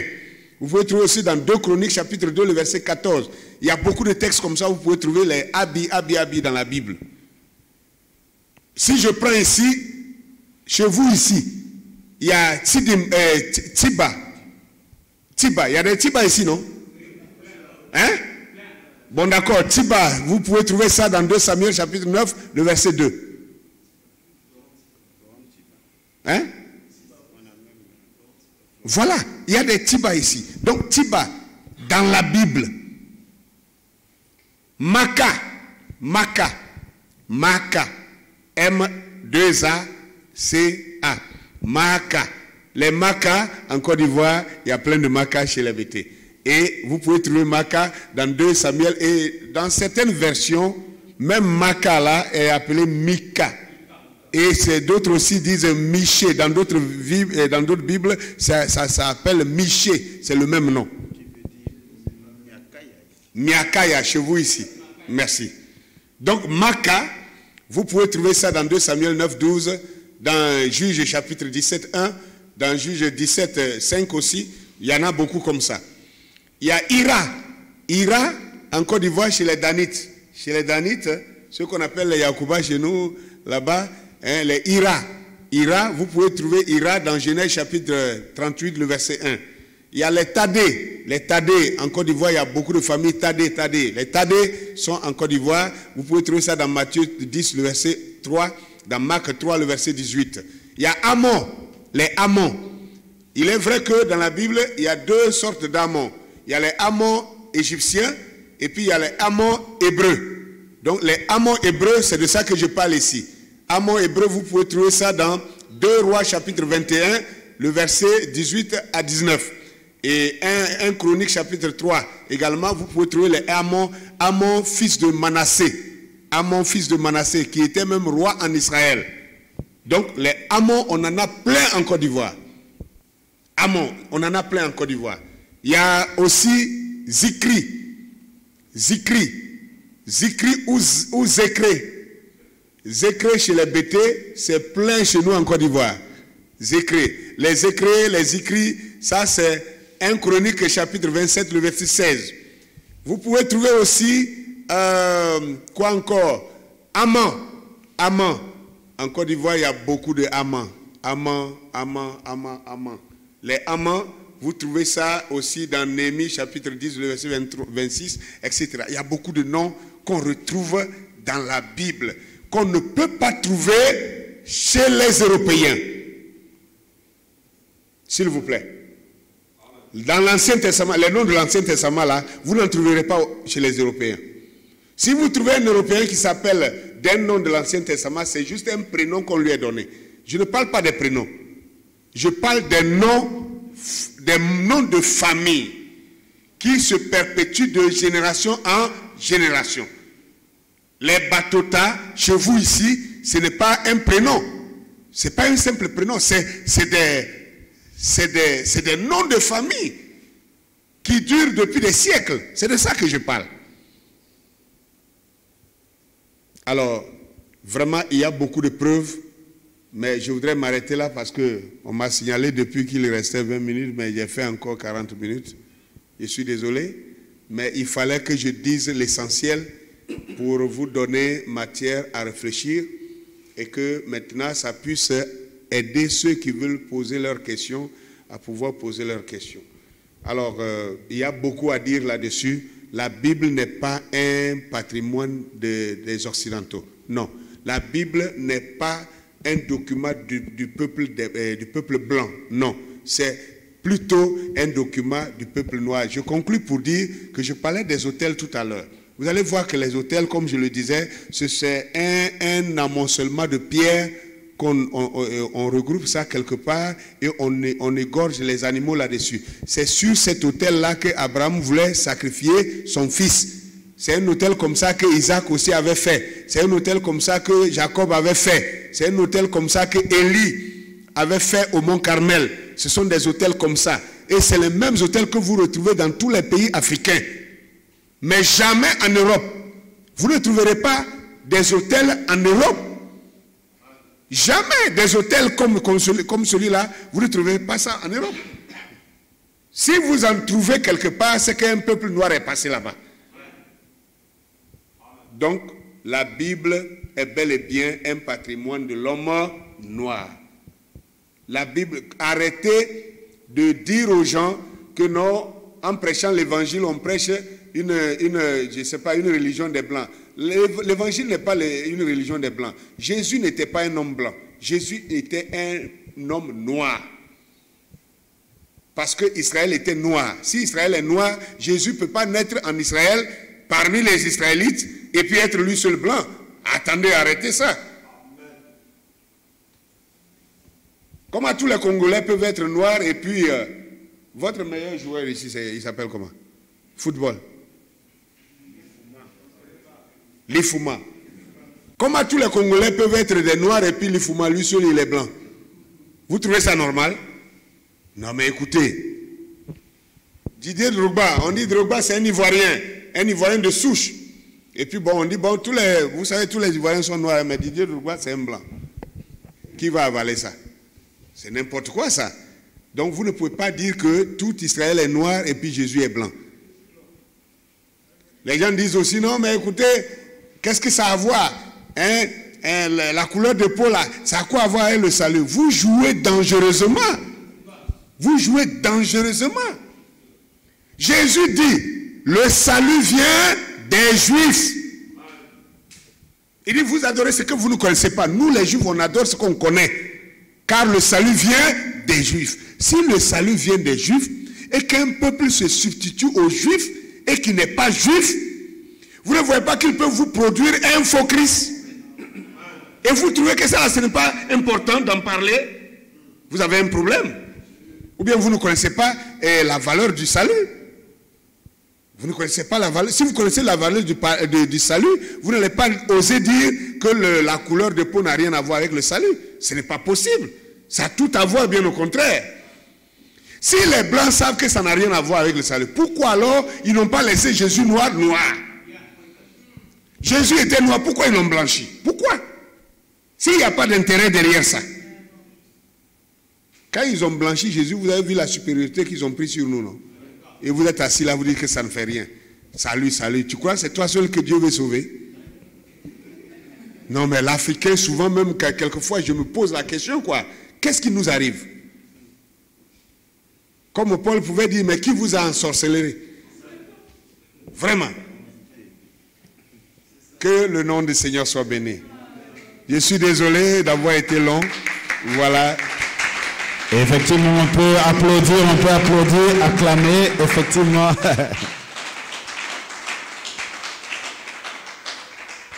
Ok, c'était très, très merveilleux, très excellent. C'était, comment on dit, c'était les fondements qu'il a posés dans la première partie. Nous allons faire une pause et puis nous allons revenir. On entrera dans la section questions et réponses et aussi nous allons faire passer quelques témoignages et nous allons continuer dans notre développement. Vous savez que nous rentrons dans une phase qui est l'atterrissage. En fait, dans cette phase d'atterrissage, c'est la phase pratique. Et ce sera très difficile d'entamer un débat, sinon que chacun de nous va combattre sa propre culture. Parce que nous étions dans une phase de discussion, de démonstration, voyez-vous, où on était en train de errer dans le vide. Mais maintenant, nous avions atterri dans la phase culturelle, si vous voulez, traditionnelle. Donc, c'est les faits, c'est-à-dire un rapprochement des lois de la Bible avec ce que nous appelons la culture ou la tradition. Et donc, chacun est invité à faire maintenant ce rapprochement, à se poser des questions. Pourquoi, d'une part, il est écrit « Et l'Éternel parla à Moïse et dit à Israël ». Ce sont des lois. Mais de nos jours, ces lois-là, chez nous, sont des traditions ou des coutumes. Alors que la Bible dit que ici, c'est Dieu qui disait. Mais d'où vient-il que ces lois-là se retrouvent chez nous? Assurément, certainement. Si ce n'est pas le même peuple, c'est que chez nous aussi, il y avait aussi un Moïse à qui Dieu dit à ce peuple bantou. Et donc, d'où on doit redouter la suprématie des Hébreux de dire que c'est eux qui ont reçu la loi. C'est que nous aussi, c'est que nous avions reçu des lois par des prophètes puissants, comme Moïse. Mais pour ne pas blasphémer avec notre direction doctrinale que Dieu ne peut pas utiliser deux prophètes majeurs au même moment, ce qui revient à dire, Sophonie 3, 10, sincère, c'est que c'est ce même peuple qui était au Moyen-Orient, qui ont fui en Afrique. D'où, tel que nous sommes là, pour les croyants du message, c'est devenu une civilisation du genre, nos enfants ne doivent pas porter les pantalons, ne doivent pas faire ceci, ne doivent pas faire... Donc, si on nous chasse là, nous laissons nos brochures, mais la culture là ne va pas disparaître. Donc, si on se retrouve quelque part, vous allez voir, il y a des gens qui ont une certaine logique, une certaine rigueur, mais sans le livre, sans les brochures. Donc, on sera facilement identifiable, non pas parce que nous avions des brochures. Voilà pourquoi le prophète dit que ce message doit être une flamme dans nos cœurs. Ça doit être une vie. Vous voyez, sans même la brochure, on peut l'appliquer, on peut la transmettre. Donc, s'ils se sont déplacés d'un point A vers un point B, mais ils n'ont pas transporté avec eux le livre à cause des persécutions, mais la culture, la tradition et même l'empreinte linguistique, les noms, ils sont restés. Ça, ce sont des bases de l'anthropologie. Ça ne trompe pas, ça on ne peut pas effacer cela. Voilà un peu ce que par là on clôture la première étape. Je crois qu'il est déjà 14h09, ça veut dire on se retrouve ici après 1h30. 1h30 à 15h30 si ça ne dérange personne. On se retrouve à 15h30 pour la deuxième partie. Au reste, que le Seigneur Jésus-Christ, chacun peut déjà notifier sa question pour que dès que nous rentrons, nous allons faire la sélection et puis pour que nous ayons du temps pour répondre aux questions. Au reste, que le Seigneur Jésus-Christ vous bénisse richement et soyons tous bénis.